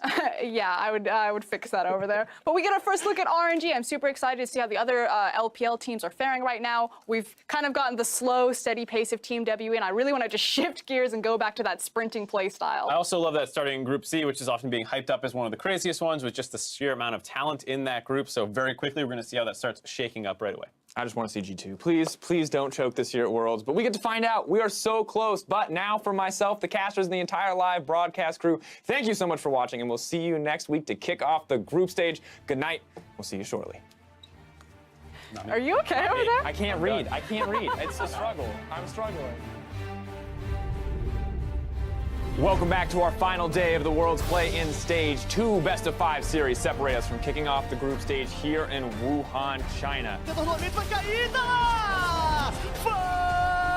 The dive continues. Fenerbahce trying to get what they can out of this fight. They take the tower first. The stun is going to land onto Absolute. Borland dead. It's a double for Frozen. And one are just getting scattered to the wind. Musa killed. Bird jumps in. Still Frozen off towards the side. Soldier will fall. It's a double for Absolute. Team 1 keep going. They keep pushing forward. They cannot quite get the final 2 members. But Team 1... Borland dives in, says goodbye, and Team 1 are not done as Frozen steps forward looking for the damage onto Marvin Absolute, and the Celestia expansion is enough. Absolute gets taken down, and Team 1 get destroyed by Fenerbahce. It's a big double Cataclysm. It's in fact the Cataclysmic entrance as Big Crow is going to get evaporated. Big kickback as the Polymorph comes in at the same time, and Mystic on the wrong side of this fight. Condi now flashed on and destroyed by Null. It's more than a trickle, but it's not going to be a full waterfall, basically, of how big a lead YG have got. I don't know where I'm going with this. I'm just hell of an analogy. walking my way through it. Immediately going to come down. Condi jogs his way forward. It's a second steal. This time he's going to die, but who cares? They trade, in fact. His name is Son of Baron. Like, this is a known nickname for Condi, Rusty. Why? This is WE looking to secure their spot in the round of 16. Dominant victory from WE.